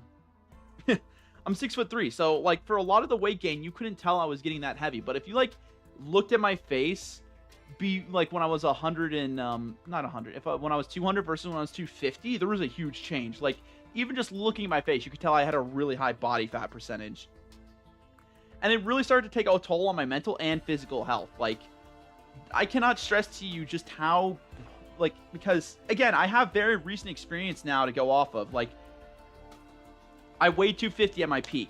And in recent years, like I'm talking within the last 6 months, I was down to like 190. My lowest I got down to was like, it was just barely below 190. I think it was like 187 or it was like 193. But like around the 190 area was my lowest weight. Then he got lower than I did. I think he got down to 180, which wasn't necessarily a healthy weight for someone who's 6'3". He admits that he didn't have as much muscle on his body as he should have. He was just shredding a lot of fat before he started bulking, which he did start bulking, so that's good for him. I don't know what he's at right now, but I think right now I'm like, as of my last doctor visit, I'm back up to 230 or 235, and that's not good. I'm up like 40 pounds from where I was, and I haven't been bulking or anything. I've just like had more access to food and falling back into bad habits because when I was growing up, I didn't have a lot of access to good healthy foods. So I was just always constantly in scarcity mode. Just every time I got a chance to eat, I would eat a lot because there were a lot of nights where I would go hungry and that wasn't very fun. So I was just eating on an unholy amount of food all the time just so I wouldn't feel hungry all the time. But as I got into my later years of high school, I had access to more and more food, but I never got out of those bad habits. So my body fat percentage started climbing. I started getting heavier and heavier. And when I lost the weight after getting out of high school, I had lost the weight with most of it within the first year after getting out of high school. So there was like a solid year and a half period where I wasn't like at a healthy weight, but I was at a healthier weight, much healthier to where I wasn't obese anymore. I was just like slightly overweight. But if you factored in how much body muscle I didn't have, I was definitely overweight just off of fat alone. Because again, I wasn't particularly bulky. I was just like very fatty, not a lot of muscle. But my weight overall just read as like a little overweight. But I put on so much weight recently, like I've been able to feel a difference day by day, and this is something I've been trying to fix for a while now, like for a month or so. I've been trying to keep a closer eye on what I eat because like I've noticed my cardio overall, just like my overall aerobic capacity gets significantly worse in the last like 3 or 4 months. I've noticed I've been having a harder time breathing in general, but also especially when going upstairs, going up hills, which is very out of the norm for me, so I'm trying to get that back under control. But it really put into perspective, just like, because I had vague memories of it, but I had forgotten what it was like to be that unhealthy because I had been living healthier for almost a year. Like, my brother and I had a habit of going for runs all the time whenever we lived back in our old hometown when we lived together. But when we moved out to our new place, exercise became no longer a part of our daily routine because we didn't need to walk places anymore, but we still didn't have the opportunity to. We admit that we miss doing it all the time because it was just a fun way to spend our nights together, but we don't have that as an option anymore. Hoping to remedy that soon. Man, this would be fun to do on stream. I'm not very good at what I do yet, but I'm having fun learning. So what I'm currently doing, actually, I should pull up Logbook for reference. So I dabble in doodling from time to time, and I just feel like yapping right now, even if it is into just the abyss where no one listens. I feel like yapping right now. And I also need to get this sketch done before I go back to work today because I want to have it painted and dried by the end of the week before my off week starts. Because so what I've been doing lately, oh man, I don't know if I want to share or not. It's probably no harm in it, but like, it's really bad. I mean, I'm proud of it. It's just, I think I'm being too hard on myself. First I'm going to get some chill beats going. Hopefully the mic doesn't pick it up. I like listening to music whenever I sketch and yap. It helps me keep my thoughts moving. Usually stuff without lyrics, or at least lyrics I don't know, because then it starts to get distracting.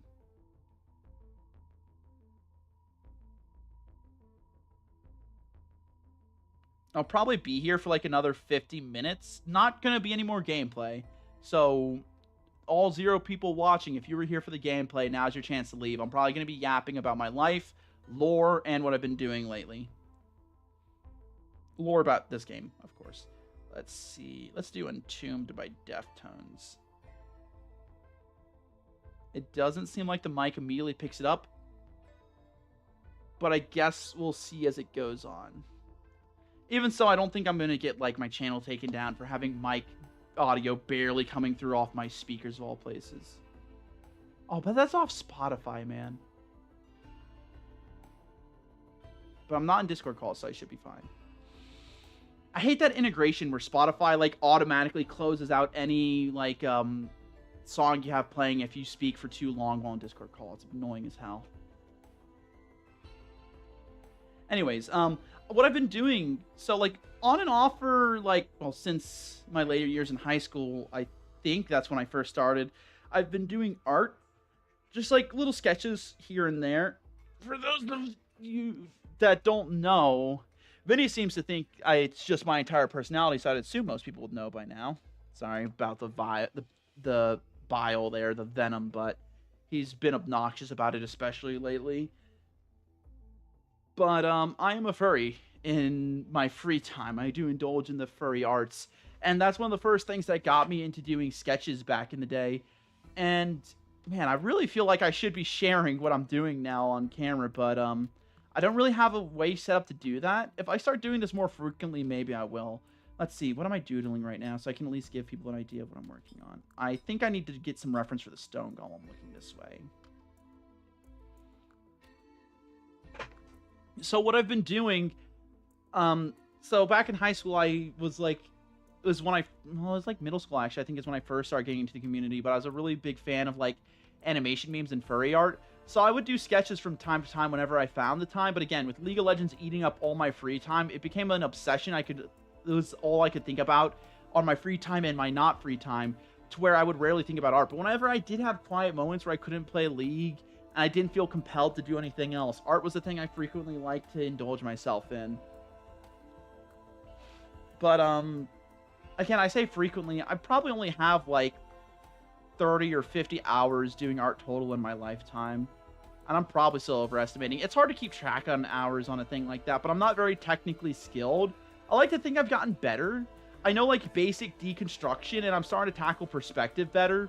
But I still don't know much about rendering a final drawing or, like, deconstructing more complex shapes or, like, ratios for, like, characters' forms or anything like that. Like, I know nothing about color theory. Don't ask me about that. Like, I'm very much still a novice and experienced artist, which is, like, nothing wrong with that. I'm just trying to, like, give an idea of where I am currently in that journey, I guess you could call it. but recently, I've been working on some sketches. Like, I had like a year gap where I didn't do much art. Like, on and off, I do doodles here and there of like little furry headshots, maybe 3/4 view, front view, side view. I've done a few full body sketches. I say a few. I've probably done like a dozen now. I give myself more credit. But recently, like, I've been taking a different mindset to approaching my art, because before in the art, I've tried to do it just for the sake of getting better so I can get to making art I actually want to make, or like making art that I hope other people will enjoy. And that almost always led to me just suffering throughout the entire creative process. That was definitely like a mindset issue. It was like, I didn't want to be here because I was making art that I probably wasn't going to like most of the time. There were the times that got me back into doodling were when I just stopped caring about what the final product would look like, and I just tried to make something for the sake of making it, something I'd be happy to look back at and be finished with. And those are the few sketches I've actually finished. Like, I have a sketch that's like 2 years old of the mermonkey because I was obsessed with the mermonkey when it first came out, and I just had to draw it. And that's one of the first, I think that is the first sketch I've ever finished. Like, the first sketch I've like deconstructed what it should look like, fully rendered it, a unique scene of it, not just copy pasting someone else's drawing somewhere else, and then just like actually colored it in, shaded it, just like took a unique scene of like made a fan art of a character that I wanted to exist, brought it into reality, and like to my expectations finished it. And I'm very proud of it. And like going through these different motions, I've learned more about myself and what I enjoy about the creative process, because I've learned recently that I do enjoy creating. I like having the ability to look at something I've made previously, flip through it, and feel proud about it. That's part of why I like having my wallet, is because I do fill my wallet with achievements that I've gotten in life over the years. Even if they don't mean a lot to somebody else, they mean a lot to me. There was a very... Let me change up this song right now. There's a very sad period after I got out of high school where I felt kind of worthless, like I couldn't do anything with my life. Which justified, because I wasn't doing anything with my life at the time. But I decided that I wanted to like prove to myself that if I put my mind to something, I was capable of accomplishing it. And that's how I got my first CompTIA certification. I know CompTIA A+ is nothing to write home about. It's like one of the most basic entry-level certifications, and this is a level of knowledge most people, because of the world of tech we live in now, should have. But I'm still proud enough to have it, because this took a lot of hard work and studying and dedication to get. Like, I think I had to spend 2 whole weeks of like 6 hours a day of studying just to get this. And that's because I already had a large knowledge base built up from years of like building my own computers and working at help desks. But even if it's not particularly impressive, I'm proud enough to keep it in my wallet and say that's something I put my mind to and finished. And my wallet's full of achievements like that. Like my, I have a bus pass in here that's expired, but the reason I have it is because this bus pass, let me see if it's from the 29th of October, 2024. And the reason why I keep this, I'm actually going to take a picture of that because it's starting to get worn out. It's most bus passes are like thermally printed, so they're not very good for archival footage. But I'm going to take a picture of that and keep that in my wallet, because that is the first ever bus I caught to my new job, which ended up becoming the main way I funded most of the life I live right now. It's not the best job, but it's a good job. I like it. I think most of my issues that come from the job are purely self-inflicted, and I keep that in my wallet because that is the first bus pass that I ever got taking to my new job. It was the first of a few dozen bus trips I made, and hopefully the last I'll ever make. But like I said, that's part of where this all loops back around to say I like having things that I can look at and reflect on past achievements to say I am worthy of at least my own self-respect and self-love. I know you don't need to do things to be worthy of love, but it helps to feel worth, you know, increase one's self-worth. So that's part of why I like sketching so much. It's nice to just like have things I can flip through and look at and say, even if they don't look technically stunning, even if these are just a dime a dozen sketch that I think anybody else can make, nobody else made these, I made these. I made these, therefore I can make. And if I can make and I can enjoy what I can make more things that I can enjoy. Whether I think there's some inherent value to creating or not, which I do think there is besides the point. I'm proud of my work and to reflect on it. And if I'm happy while making it, and I'm happy having it, then why shouldn't I do more of it, you know? And who knows, maybe I will get good enough at it to where I'm, like, absurdly proud of it, to where I'll start sharing it around more, and I'll be able to get a bit of extra joy out of that. But that shouldn't be my goal. That's how you lead to burnout, just seeking the approval of others.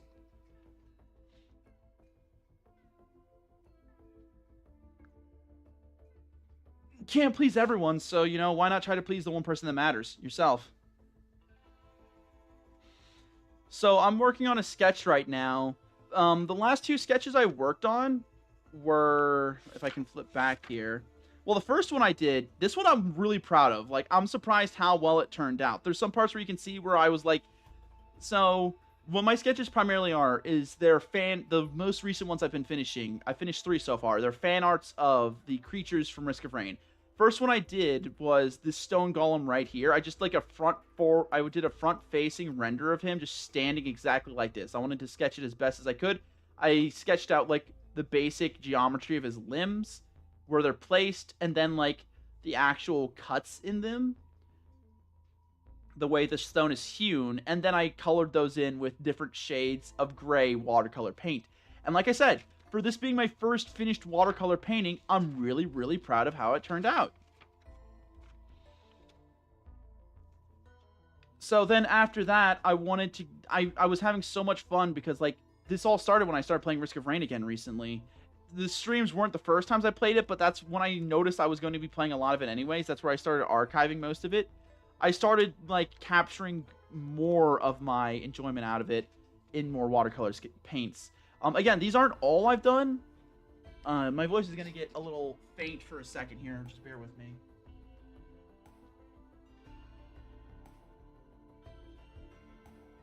If anybody's interested in seeing them, just, like, let me know and I'll share them on my community posts.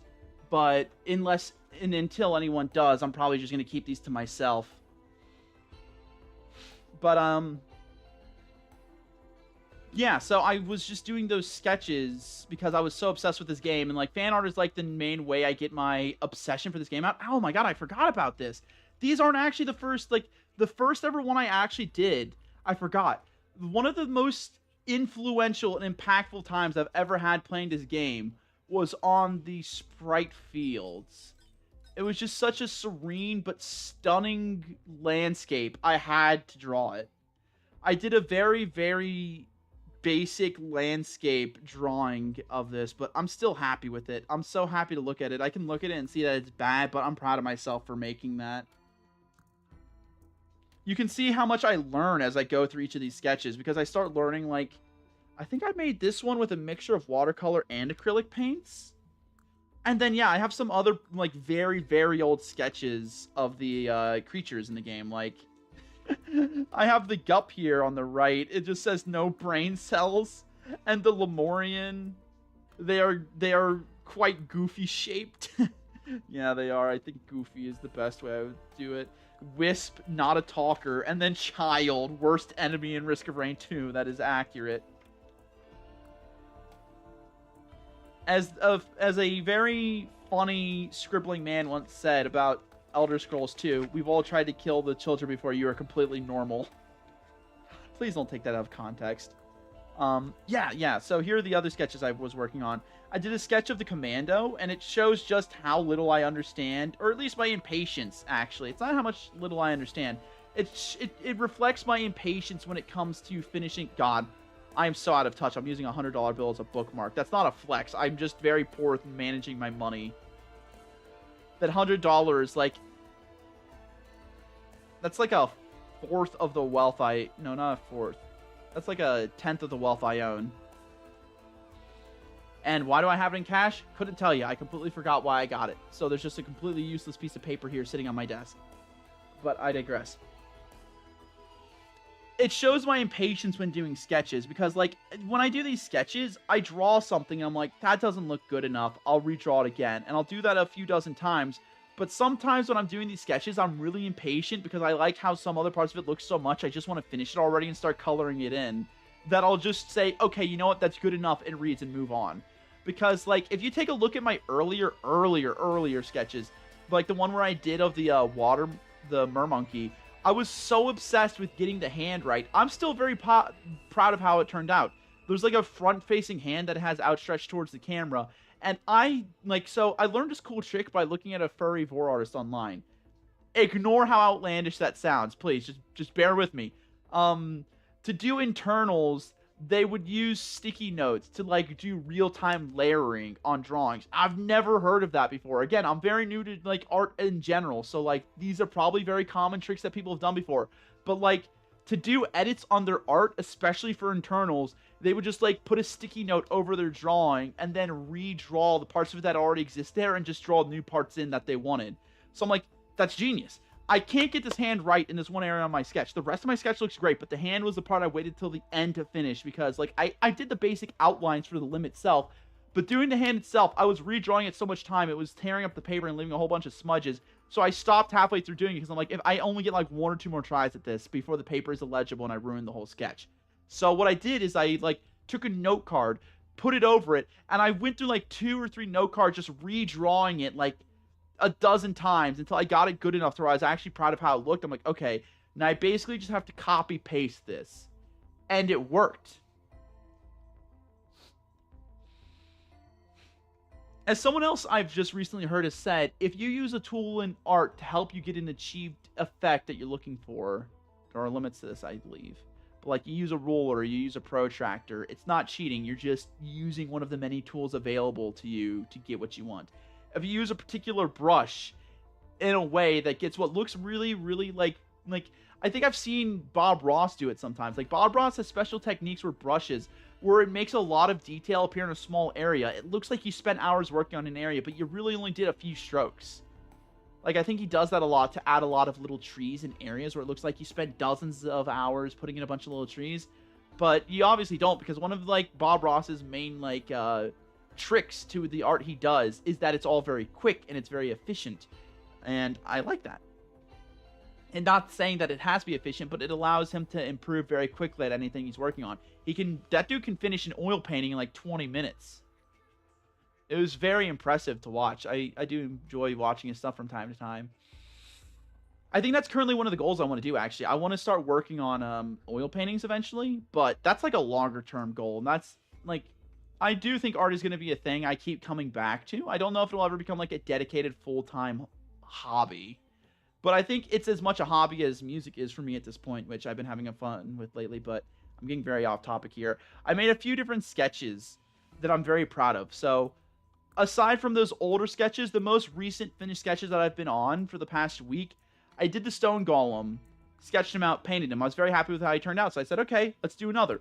I did Commando. And again, there's a lot of parts of this I'm very happy with how it turned out. There's some parts I'm not so happy with. Like, I think I could have did the hands better and the guns better, but for, like, for the time I put on them, I don't think they look horrible. I also think that his chest is a bit small. I think I could have made his chest bigger, but because he's, like, 2/3 of him is legs. I think if I made his chest just a little bit longer, it'd look better. Let me compare it to, like, what Commando actually looks like.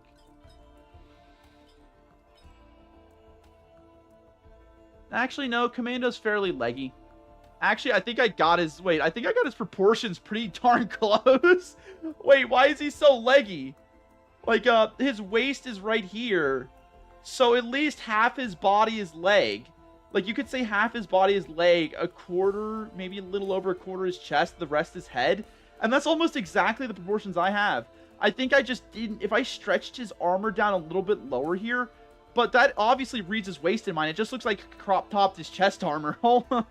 That's silly.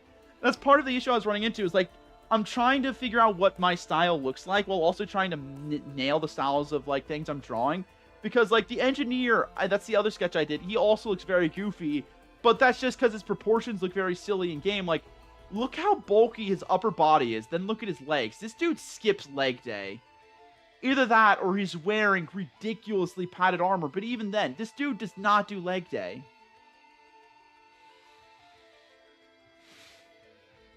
Which, you know, makes sense, because he has, like, that... you can't see it here, really, but he has, like, a jetpack on his back. When he sprints, that carries him forward. It might be these little bomb things. They might, like, tilt backwards and turn to jetpack. I don't know. But he has, like, oh, man, I missed that. I missed that little bit up there. Oh, well. But he has, like, really funny shaped proportions. So when I drew him, he's like, oh, my God, the engineer looks so thick. Like, his chest is huge, and that's like half of the mass on his body, and it looks very goofy when compared to the commando, but that's just by design. I'm very happy with how he turned out too. And again, you can see how when I go through these sketches, I'm learning a lot. Like, a few things I learned from my first sketch I did with the stone golem was how much mixing water with one shade of color can yield you a bunch of different colors. Like, the interesting thing about this stone golem sketch I made is I basically used 2 colors for this entire sketch. I used black and I used red. And the red was just for the eye and some other parts where I tried to do the light shining on his body, but I learned if you're going to do that, you have to get the shade first. Don't try to layer shades on top and experiment, because you're going to end up with a shade you don't know what that shade looks like.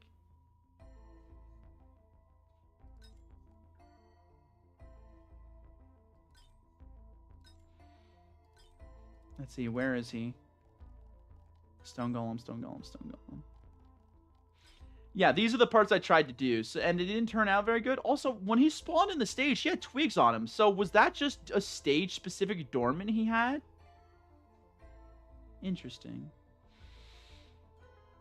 Anyways, I tried to, like, make these red parts glowing out of his eye here, but the way it turned out didn't look very good, so I just added a bit more darker colors onto it, make it look like dirt, which I think was a nice cover-up for that flaw, and it adds a bit more character to him than just being a copy-paste. But, like, the rest of this character, I did with just one shade of black mixed with varying levels of water. And you can see how I learned as I went, because I started with the chest, and it looks very flat. It looks like there's nothing there. But for the rest of his limbs, I actually carved out, like, where I could see the geometry going. Like, you can see how there's a rock face here. So, like, it's cut this way, then goes up to here, and then it's cut down this way. So I just started outlining all of those to draw more attention to the geometrical shapes on his body, which I should have done here. Like, I should have cut up here, cut here again, then cut down here, and that would have added so much more depth to the character. But again, I'm very happy with how it turned out, because after learning that, you can see, like, how I got better, because I started with the chest first, then I went out to the rest of the limbs, and you can see that the limbs have the most detail and the best refinement on them, because I learned as I went, and this is echoed in the rest of my sketches. Like, the one with Commando, his helmet is the part I did last, so you can see how I was getting down the shades that went through his body, but I started learning how to shade halfway through, so I applied shading to his chest plate and his legs and his helmet, and it just barely reads on his chest plate, but the helmet is the part I did last. And the way I colored his helmet is I just left it blank, and I did a single very, very light shade of gray along the bottom in the smoothest brush motion I could, and it created a near picture-perfect shadow along his helmet, which I am still unbelievably proud of. I'm so happy with how that turned out. Now, for Engineer, I didn't experiment nearly as much with shading. In fact, I don't think I did at all. I was struggling to get a consistent color scheme across most of his armor. Like, the colors here bleed over in some parts, which I'm not very happy about. For the most part, they're much cleaner than my usual work. And I'm happy with the shade of green I got for his helmet. I wish I could have made it look brighter, but I think the shade is still pretty accurate. And I think I could have got that glowing look for his helmet more if I knew how to shade, which is something I'm trying to practice more recently. But something else I'm doing right now is the first 3 sketches I've done and I've colored have all been front-facing, staring at the camera, deadpan, like, which is just what I was going for. I was just trying to get as accurate as I could. Say, like, I want to look at this. I want to recreate it. So I'm going to practice breaking these down into basic shapes, which I think I did very well. Like, this is a trapezoid. This is a little oval. These are, like, rectangular, almost like, what do they call it? Cylinders? These are just, like, diamonds or even squares. Like, I think I did squares for these with just, like, little cuts off on the ends. These are, like, just rhombuses. And then just, like, rectangle cut off into the body. Smaller rectangle. And then just, like, a box. Curve it a little bit. Come back up. And then, like, another tiny little box. And I did that. And it turned out pretty darn well. Like, I think I'm getting better at drawing hands, which I never thought I'd think. I thought just hands are going to be the bane of my existence forever. God, now that I'm doing this, I really wish I had a way to show off my art. I wonder, can I do that? Wait, let me take a look at something.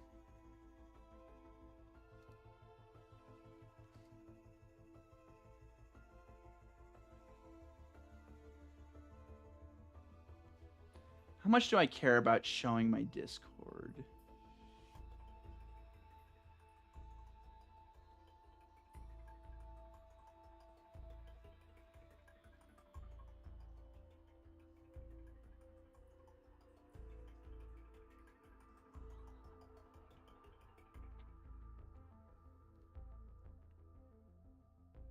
Because I'm just now realizing how passionate about this stuff I am and how much I want to share it.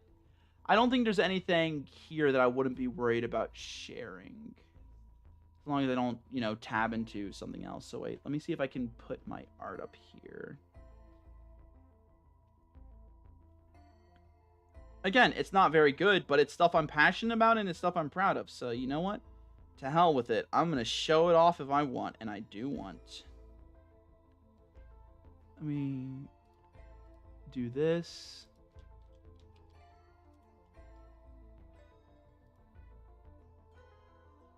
And drag this up.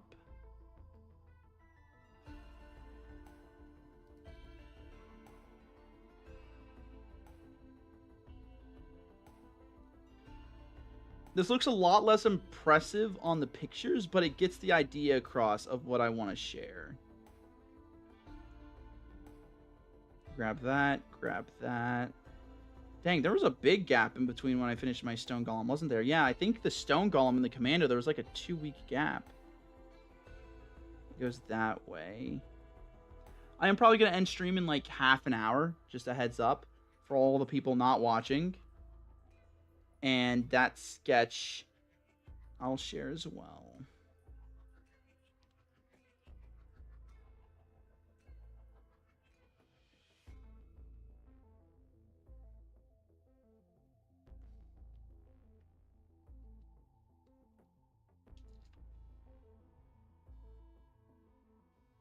Okay, now let me see if I can rotate those.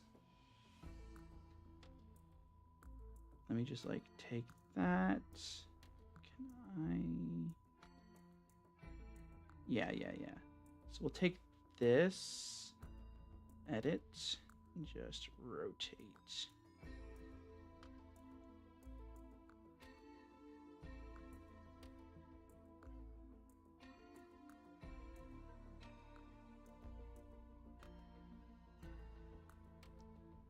Yep. And then let's grab another one. Grab that. And then edit. And just... Nope. Just rotate. Oh, but this one I think is going to cut some of it off if I rotate too much. If you've ever tried to rotate an image before in Discord, it just kind of sucks. Yeah, you know what? I got a better idea for this. This is something I was actually working on when I was doing a sketch. Is I took screenshots of these things for reference, but I needed to know what they looked like at angles. And I was like thinking about like, man, how am I going to do that? And then I was just like, you know what? I'll just rotate. So, I tried rotating it in Discord, but Discord sucks. Like, if you rotate an image, it starts cropping off the edges the more you rotate it. And there's like no way to just like flip the dimensions of it without cutting off any of the image. So I was just like, guess I'll just not rotate it. But there's a really cool website online that you can go to that's just like called Rotated or something. And it allows you to rotate images. I have no idea if anybody else struggles with this as much as I do. But it's very helpful when I'm trying to adjust things for reference. Like, You'll see in a minute when I show you a sketch I'm working on why I needed to do this. Okay, here we go. Let's see if this shows up fine on stream. Pull that up. So as you can see, this is the first sketch I worked on. I'm very proud with how the geometric angles on the limbs turned out. Very, very proud with how that turned out.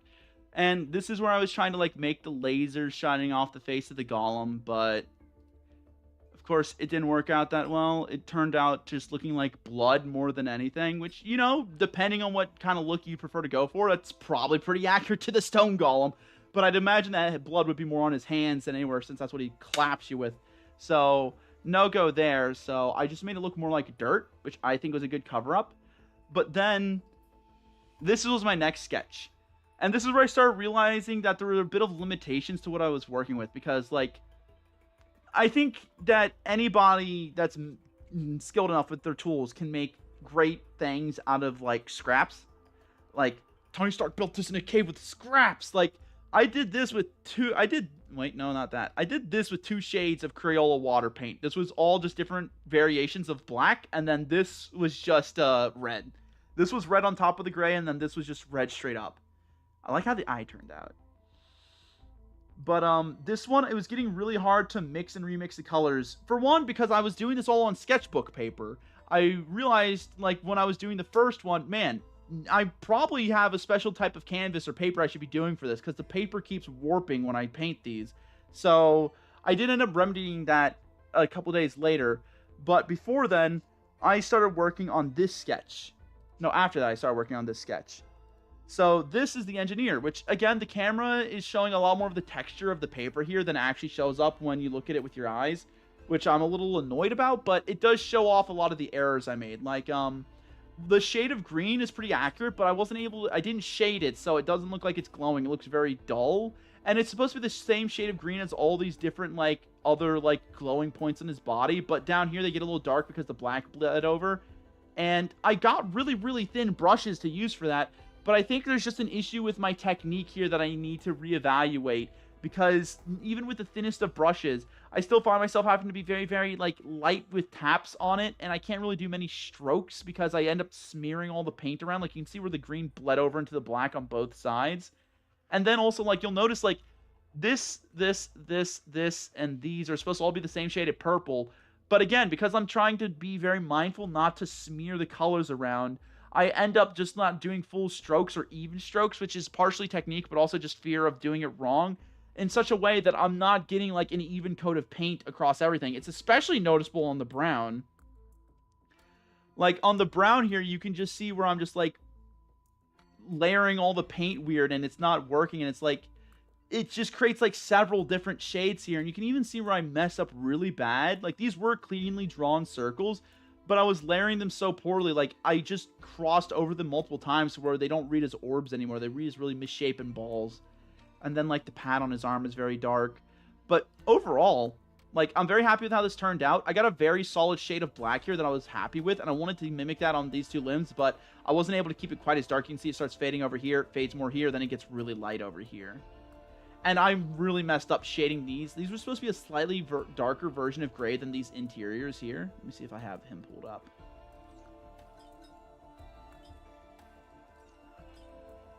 Like, they're still supposed to be gray, but not, like, black like the rest of his clothes. But on top of bleeding it over the edges massively, because these were shaped fairly well. I just bled over a lot. They weren't the same shade. This was close to the shade I was going for, and then I just made this one entirely too dark. But overall, they read as what they're supposed to be, so they're fine. But you can see right here, this is the sketch I'm working on currently. This is the first one I've tried to take more of a dynamic pose, and I'm very happy with how it's turning out.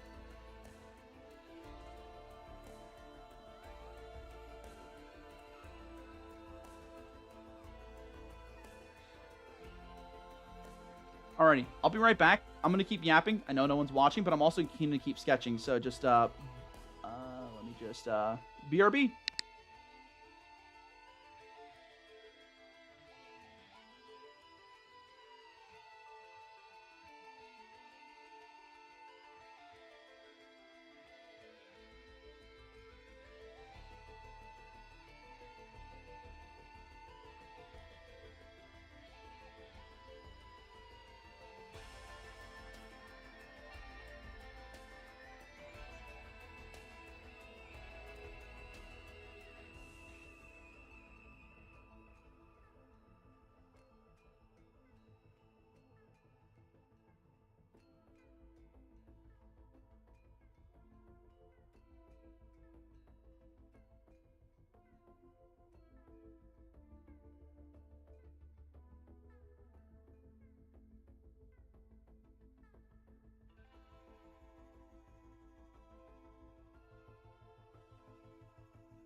Alrighty, sorry about that. Just had to grab myself a drink and also take care of a quick question for one of my friends. Where was I? Oh yeah, I was yapping about this sketch I'm working on. So, as I said, all these sketches so far, I think I've done a pretty good job of like practicing breaking down complex shapes. Like you can see here, I was getting really hasty on trying to like finish the sketch so I could start coloring it in. First of all, like feet look awful, legs look yeah, and the hands look especially atrocious. Like the hands, they barely read his hands, but they look more like paws than anything. You can barely make out individual digits and fingers. And overall, I'm not happy with how the hands or guns turned out in that one. But so far, again, I think I'm going to fumble more on refining these finer details here. But I'm very happy with the perspective. Not even perspective, just like the posing on this one. Because this is the first one where I've just said, you know what? I want to create a unique scene where it's not just like, again, not just copy paste. I want to create a unique scene in my head and then recreate that by breaking down these characters and moving them around. So I've started using a poser to like pose a mannequin in a like position that I want this guy to take. And the other one's just a stone golem standing there lumbering towards him. I kind of wanted it to make it like walking towards him, but I'm halfway through. I'm like, you know, I really want it to be more of just like standing in the distance, slowly approaching type vibe, or like this guy's getting ready to square off with it. Because the stone golems don't really do anything when they're gearing up to attack you. Like either they just clap you with their hands, or at distance they shoot you with a laser. And this is what I'm trying to go for here. I'm trying to create a bit of distance between these two. And I'm trying to, maybe I should see if there's any techniques I can take to create more of a sense of distance between them two. But so far, of all the sketches I've made, this is probably the one I'm most proud of. There's other sketches I haven't mentioned here that I probably won't, that I'm very proud of. But this one is definitely, I think, the one that I'm most proud of out of all the sketches I've ever done. I've challenged myself in a lot of different ways, and I feel like I'm learning a lot the more I work and refine on this as well. So I'm going to keep moving in that direction. I'm going to keep working on this. I think this is the most recent picture I have of it as well. So that's currently what I'm working on as of this moment.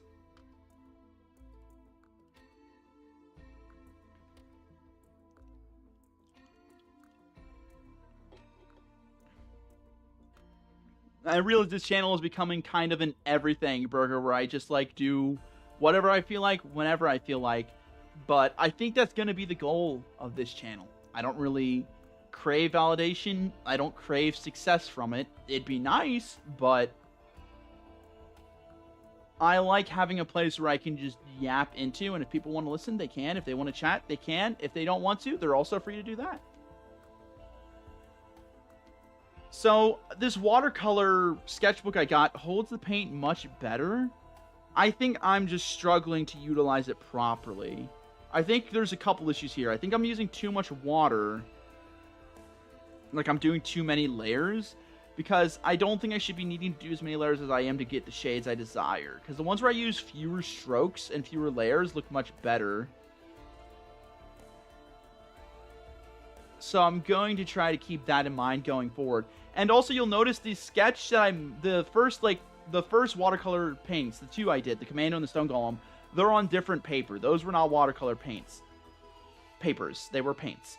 And then this third sketch I made is on the same book. And you may ask, well, why am I doing this on the same book if I have a watercolor one over here? Well, first of all, because I didn't want to waste a page, because I wasn't expecting this to turn out as well as it did. Again, to an experienced artist, it may not look that great, but this is one of the most impressive pieces, personally, one of the ones I'm most proud of so far. I really like how it's coming along.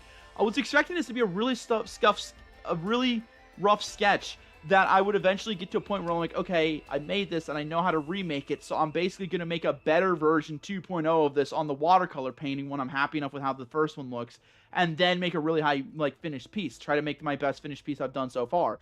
But then I really started liking how this one was turning out. So I've been working on and off on that over the course of the last, 30 minutes. I think I'm going to take a bit more dedicated time for this next chunk of stream, because I'm coming up on the end of my time here to finish up some finer details on it. I'm not sure what else I have to do. Okay, wait. Gonna focus. If I am gonna try to make this a finished piece, I think I'm gonna try to see that through first, and then if I want to redo this, I can. So what are some finer details I have to refine first? Okay, well first, there's not much of a background here. I haven't been doing backgrounds up until now because these are just like focused on the characters. There doesn't need to be a background.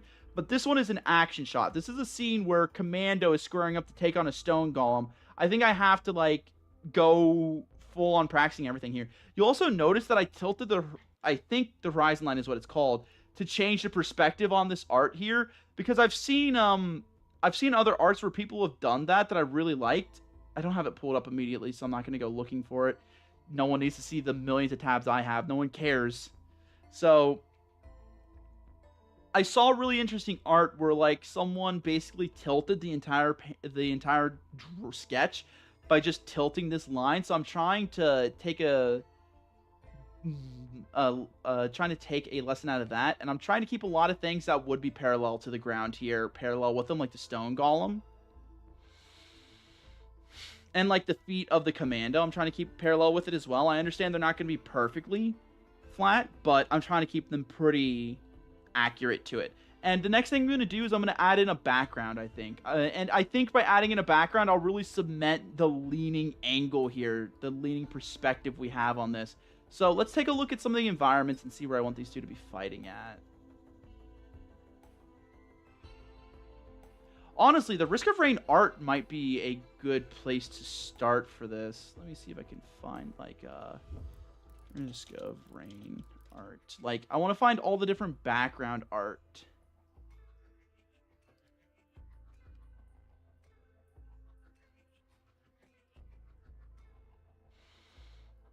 I'm still not entirely sure who the Seeker is or how they fit into the lore. Let's see. Well, that's the art with the Commando, the Bandit, the Artificer, and the guy, the Captain. That's the standard one with the Artificer, the Captain, the Commando, and the Engineer that I like. Oh, wait. Let me pull the game back up. This is the one where they introduced all the artifacts, which was cool, I guess. That's the one that introduced Acrid in the Void Fields. That's Loader. So I do acknowledge whatever stage they're fighting on is going to massively change the like color, like the tones of the painting as well. So I should keep that in mind, because like, oh man, I'm gonna have to do so much painting. Because I actually have to color the background now. I got a really decent set of paints to work with. I know probably sounds absurdly expensive to some people, not very expensive at all to others. Oh. I went out to an art shop. I got some basic art supplies. I got a bunch of paintbrushes, a bigger palette so I can hold more colors. I had like a cheap little rinky-dink one that came from the dollar store, but I got a bigger palette so I can hold like 10 or so colors at once. I got a bunch of different sizes of brushes, just like a big pack, so that way I have more brushes to work with. They weren't very expensive, so I'm assuming you're supposed to replace brushes fairly often. I can't imagine they last very long either with how fine their ends are. And then I got like a pack of Winsor Newton watercolor paints. I like them. I like them a lot. They're very fun to work with. They have a lot of fun shades. And they mix much better than the Crayola water paints I was working with previously, so...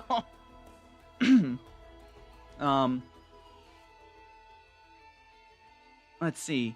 So, the thing is, I really do like the sprite fields, but I don't think I want to attempt that again quite yet, because I don't think that'll play well with the color themes here.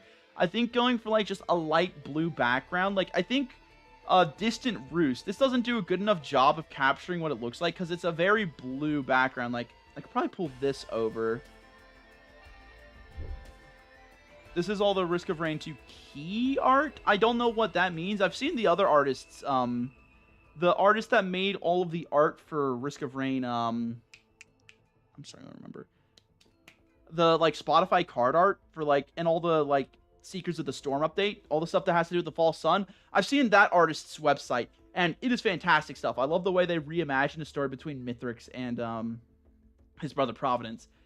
But like you can see how like each stage, and I know this is mostly just them playing it up for like the cards, but each stage does have like a significantly different like color theme. Like this is really how the sprite fields looks and feels. It's all dull and deep and vibrant purples with like specks of yellow and white in it.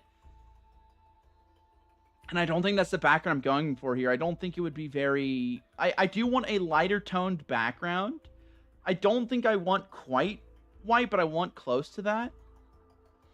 So that's part of why I think I'm going... Because I don't want this. That's way too warm. It feels like Commando blends into the background more than stands out from it. I think like a brighter whitish blue would help Commando stand out. And then that'll help the Stone Golem stand out as well. So I'm stuck between either doing Distant Roost. This isn't Distant Roost, though. This looks like Distant Roost, but this is more of the... what's it called? This might be Distant Roost, but I don't think it is. There's another stage that looks similar to it, but it's got, like, open plains. It doesn't have, like, a bunch of giant things. I think what I'm looking for is more like... Dang, I don't think I actually have the... I think I'm missing it, but, like... It's one of the first stages in the game. These are also first stages, so I'm missing 2 more. And then these are all second stages. Yeah, I'm missing it. I don't know the name for it, but it's like the one with the giant metal rings, and that's what that is. So I'm thinking either that or Distant Roost are more the vibes I'm going for.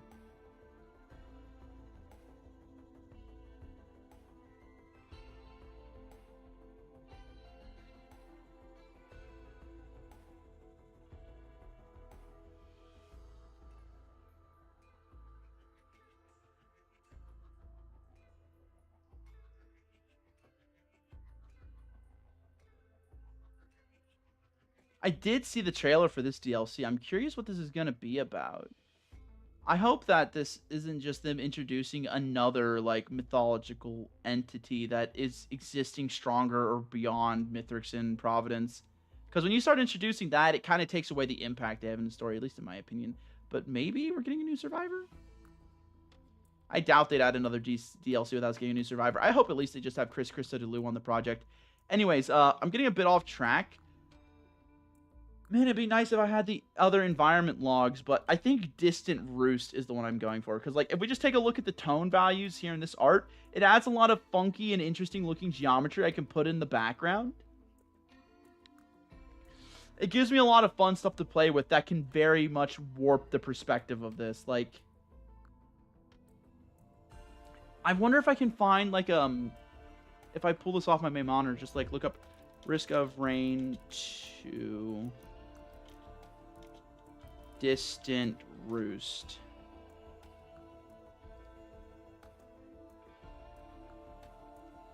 I want to see, like, different pictures of it. Oh, well, that's just all the... I don't care where the new altars are. I know where the new altars are. And I know that I already know there's alts of this map. This is all stuff I just figured out on my own, but I actually, like, want pictures of it.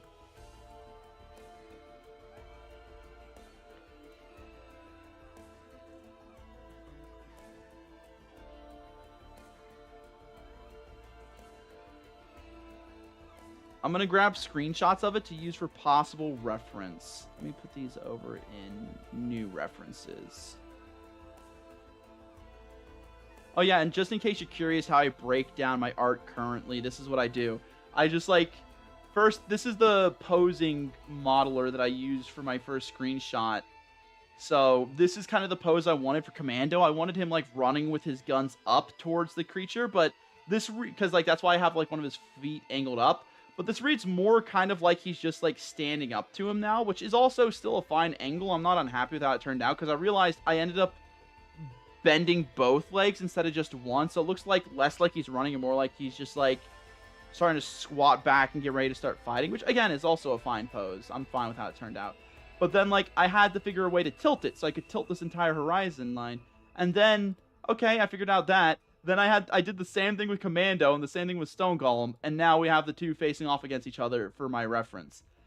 And now I think this is going to be one of the things in the background. Like, maybe have this on the left wall, and then the path opens up, and then you can see in the background on the right, like, just where all the ocean ends up being. And then maybe some, like, if I put them on the bottom layer near this door, I can put the bridges that go around Distant Roost on the upper layers above them, which would, like, that's something I really want to have in there. I want to have at least that and have at least trees. But I might be able to also put this door in there and then the ocean in there. the ocean probably is not going to be visible if they're standing on ground, and even if the ocean is like, the ocean's so far below them, you would only see the sky. I don't think they'd have to be standing on the very edge of the map for you to have any chance of seeing the ocean, so I don't think that's going to work. But I do think that we can have it like very quickly fade off into a horizon, because it's going to just be like sky fairly quickly. It's just like they're standing on a little bit of ground. There's not hills behind them, so there would just be like ground, sky, and then in the distance, like maybe some of those spires.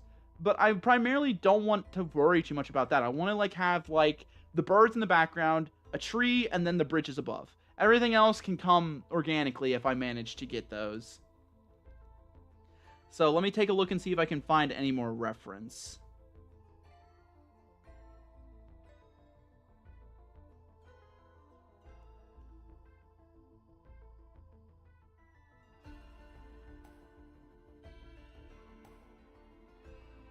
Man, I'm burning through my time so quickly now. Like, I think this is all important. I did a lot of studying before I started my first sketch. I did also kind of just start it, because I didn't want to get into, like, habit of just, like, okay, I'm just going to keep reading and reading and reading and, like, just looking at different pictures but never actually drawing anything. Because I've had that happen before where, like, I want to do furry art, so I look at furry arts I want to draw, like, but then I get really sad because I don't think my art will ever look as good as theirs. And then I get even more sad because I'm like, oh, man, I just like looking at their art now, so I'm just going to spend the next 30 minutes looking at their art instead of actually making anything. So I started this by just like drawing a straight line across and then say, okay, who's going to be first? Commando? All right, let's make his basic body outline. So first I had to get a poser, and then I made the outline of like what I wanted the pose to look like, and then I went from there.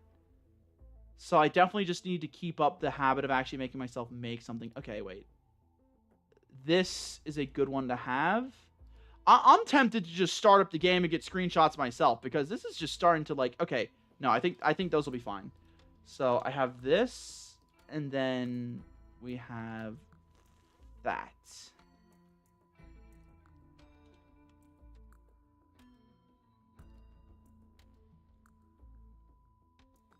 I'm gonna have to rename this stream afterwards and just say like, also art stream apparently.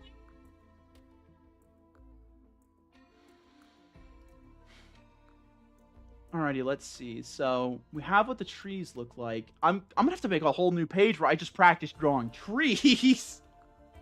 Oh, that's gonna be fun. Yeah, I think I'm gonna make another page on here where I just like start practicing drawing trees, and I draw these giant bridges. And I won't do a lot of them, but I'm gonna like try like drawing maybe 5 of each before I dedicate to it. Okay, so now this is the interesting part.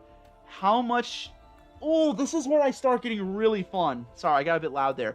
This is where I start getting really fun with it. Because, like, what if I framed the top of it to, like, really close in the image? Like, okay, tree comes up on the left because there's nothing really on the left side. Tree comes up on the left. And then the bridge that's above comes down just... So, like, okay, wait, here. I'm gonna give you an idea. Finished art. Let me grab one of these. Just, like... do this. Awesome. So now, like, bear with me here, but like, so idea, tree. What is the tree look like? Oh no, it's already going so wrong. Okay, because I know it's just branches up at first, and then it just it comes up into like little disc shapes. Gotcha. Okay, so like just bear with me, but like.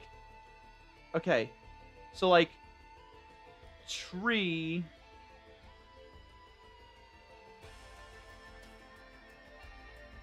Tree comes up on the left. It takes up this empty space here because the golem's on the right side, right? And then like, that doesn't have to be this. It doesn't have to be this big, but like maybe it like fades off into the distance because like it goes up above the screen. So like, and then like maybe like a little bits of twigs down here. That's a little too low right there. Leave the bottom to be dedicated for the trunk. But then, like, above that big looping bridge. Yeah, so wait. That big looping bridge that just comes down. So what would this look like from the side? I don't know. Like, would we be able to see on top of it? Oh, man, this is the tricky thing about perspective. But you see what I'm going for here, like, right? I want these to box them in, to create like a frame around a frame so your eyes are just like focused on them. And then like maybe in the distance we have like those little bird things. Maybe not in the middle because I don't want to, like,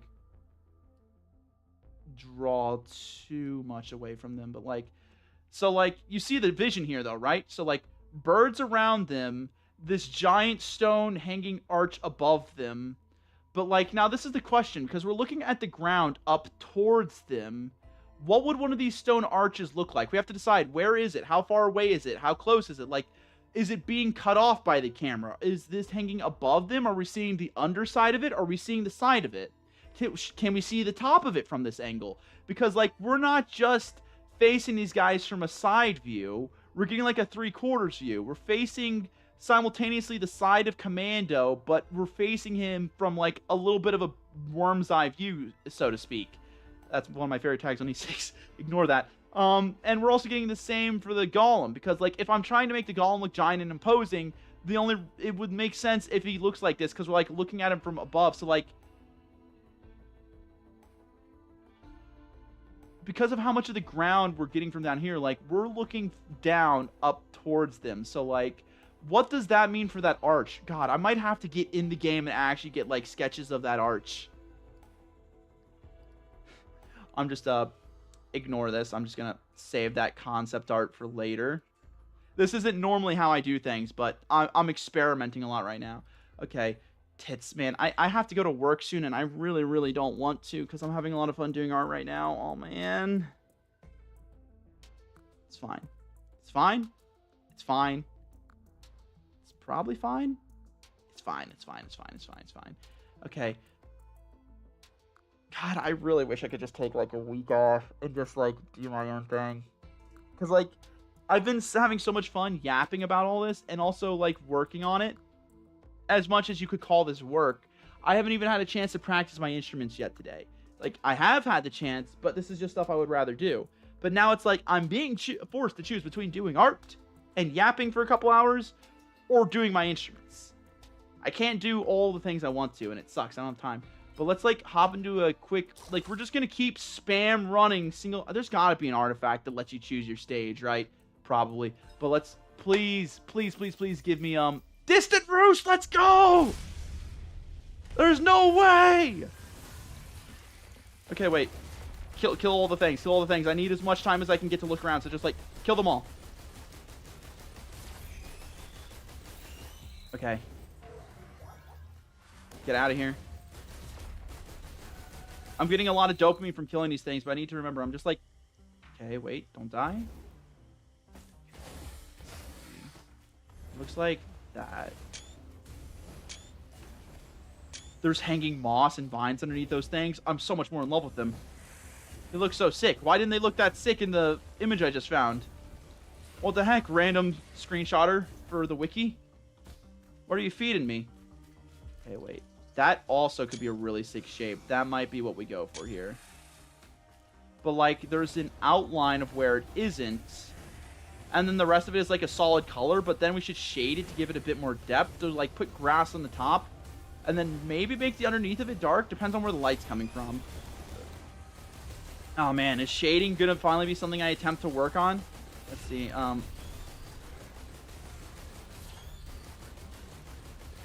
We're not done yet. Let's get some more screenshots of what the general landscape looks like. So that's what the rocks and trees look like. Get a shot more focused on the trees. Bug off. Get one for, like, really high up on the trees. And now, what do those little bird things look like? Okay, wait a minute.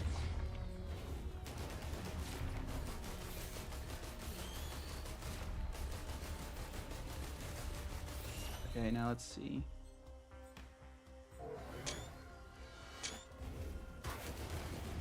Okay. I'm gonna try to get, like, one of these, like, planes from above now. Where it just, like, yes. We're, like, I'm trying to get the horizon to, like, show itself. So it just fades off into white. I'm gonna be stitching together, basically, a bunch of these screenshots in my head. And then hopefully make a impactful rendition of the... Because, like, you see what I mean? There's, like, unless you're right on the edge... There's no way you should be able to see the ocean. But it does look like... No, wait. That's the wrong button. it does look like no matter where you look at, there's always going to be those big rock gaps in the way. So unless you have something obscuring all your view of the hills, you're always going to be able to see hills somewhere. That's very integral to the identity of Distant Roost.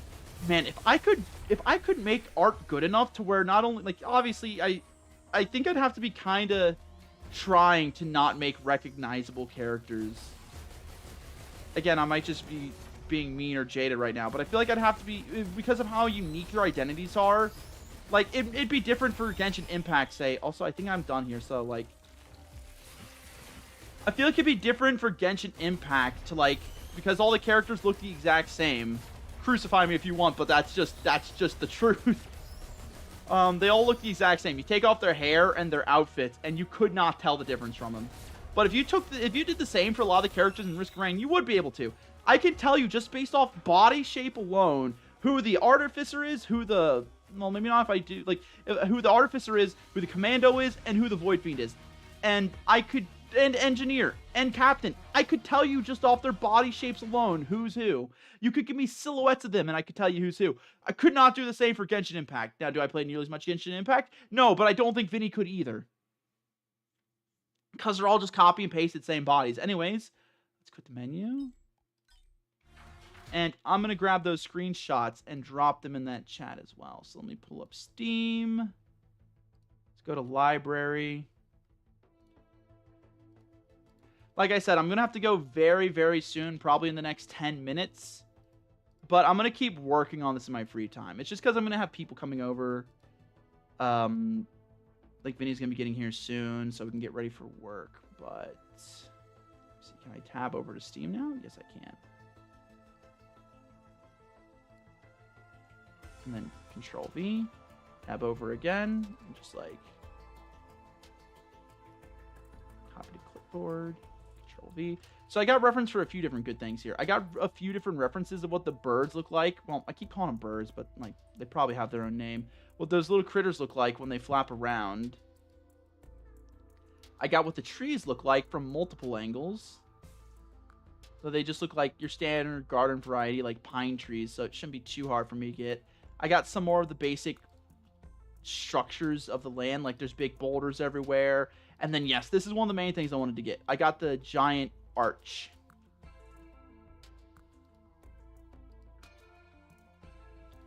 I got it from a few different angles, so I know, like, how it flows. That's a recording. Don't need that. And I will share these all and give you an idea of where I'm going with this before I hop off, but I think that's how I'm going to end this. Alright, now let me pull up that little snip and sketch I had. Where is that? Finished art? Yes.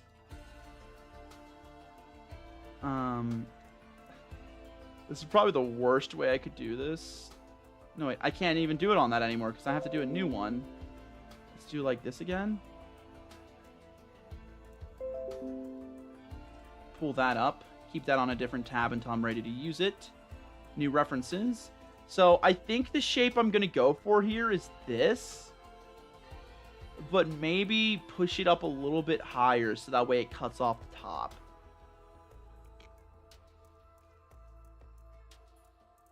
So wait, if I just pull this over to my other monitor and then pull up my little sketching tool here, I'm going to like, I think it's going to like start around here, come up around here, and then just really fall off over here.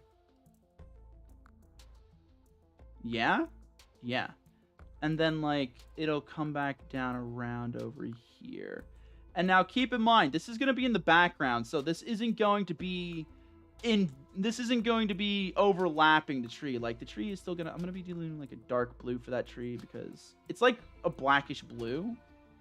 So the tree's still gonna come up here and it's gonna go like wait. Control Z, that last one. Wait, Control Z. It's gonna keep going. It's gonna go all the way up off the screen. And then it's gonna like have its leaves get like progressively smaller, but then it gets like larger. And like much larger than they normally would because it gets like closer. And then like the branches, which would normally be tiny, get like really long. Even though the branches get tiny, like the branches would get like very small near the bottom, but they're gonna still be fairly sized because we're getting closer to the ground here. And then, oh my god, I'm getting excited about this. Like, I'm getting very, very happy with how this is turning out. And now let's see, what are the birds? Birds can just be black. Maybe not, actually. They're like little purple dudes. So, like, 2 birds, birds, birds. And then, let's do white for this. We'll have, like, maybe a few clouds in the background.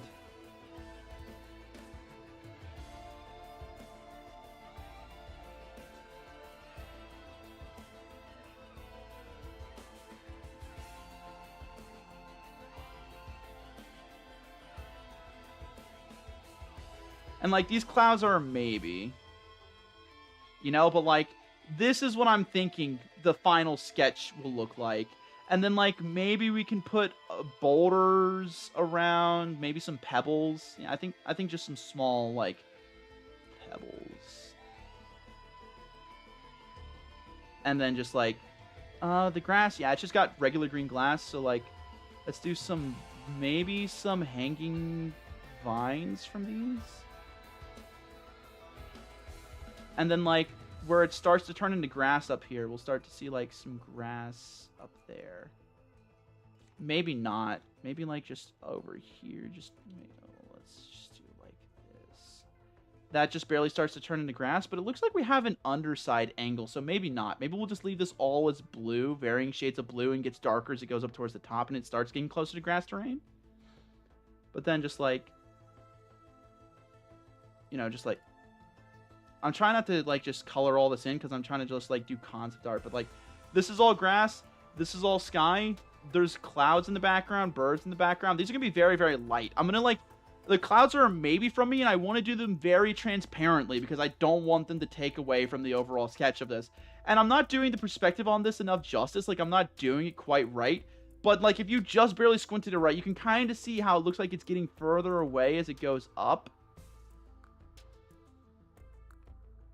Should have a little bit of wobble to it, though. But overall, I think this is what the final product's going to look like. Not the final product. This is the direction I'm going to take the final product in. Clearly, I'm not going to just ship this. Like, God, no. But,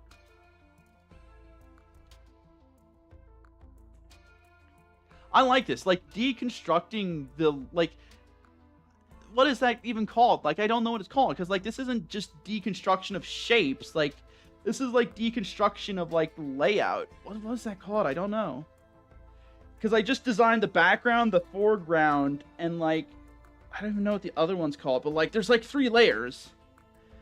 There's, like, the furthest background, then there's the middle ground, and then there's the front ground where everything is happening. Everything is staged up in front of. There's like at least 3 layers to this, and I'm very excited with the overall shape of how I'm making it all look. Unfortunately, I do think I have to go now because no one's here yet, but it'd probably be best for me to start getting things together before they do get here. I think everything's together, but I just want to be ready just in case they're not. I will try to, I'm going to try to label this stream retroactively because I wasn't expecting it to turn into an art stream, and if anyone's interested in checking that sort of stuff out, I think I'm going to do this more often. I think I'm going to, maybe I'll start using my camera to, like, stream my sketchbook. I have to keep my room better lit for that, though, and I don't like doing that, so, yeah. We'll see what happens. Yeah, this was way more fun than just playing Risk of Rain. Just, like, a little bit of Risk of Rain, then do some sketching, a little bit more Risk of Rain, do some sketching. That sounds like a hell of a good time, so I think this is probably what I'm going to, like, I'm going to try this out a few more times. This was a lot of fun. Way more fun than I thought it would be.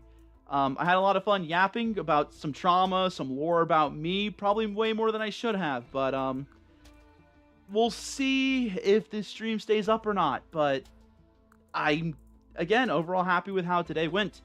God, 3 hours. I've got to go to work in like an hour and a half. Again, not looking forward to that, but I made my own bed. I will lie in it.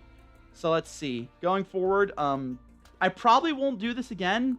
When I get home tonight, I'm probably going to have to sleep in a lot just to make up for how little sleep I got today, and that's going to be the next 2 days.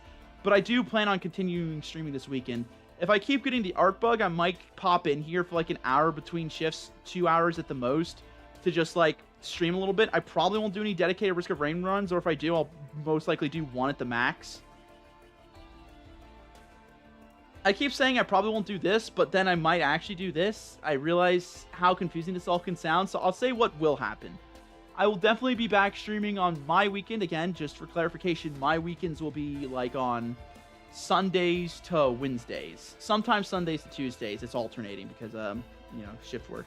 So I will be back this weekend, quotes around that weekend, my weekend, which will be starting this Sunday through Monday and Tuesday at least. And I will be streaming more Risk of Rain ? I'm having fun playing it, but I think I'm starting to burn out a little bit on this genre for now. It's not a game I can play as much as I used to play League and then just sit down and keep playing it. It's definitely a game I can only play for like a few weeks at a time, then I like to take a break from for a while. We'll see if I keep having the hankering to play it, but for now, I do think I'm going to come back and stream it at least 1 or 2 more times next week. You've got that much from me, and I'll probably be doing more art on stream, honestly, as well. Like, again, this was way more fun than I thought it would be. I can see why people do this now. Expect just as much, if not more, yap, because I'll be better rested and more coherent in my thoughts. For now, I'm going to hop off and go get some work done. So, yeah, I think that's all I got to talk about for now. So, bye.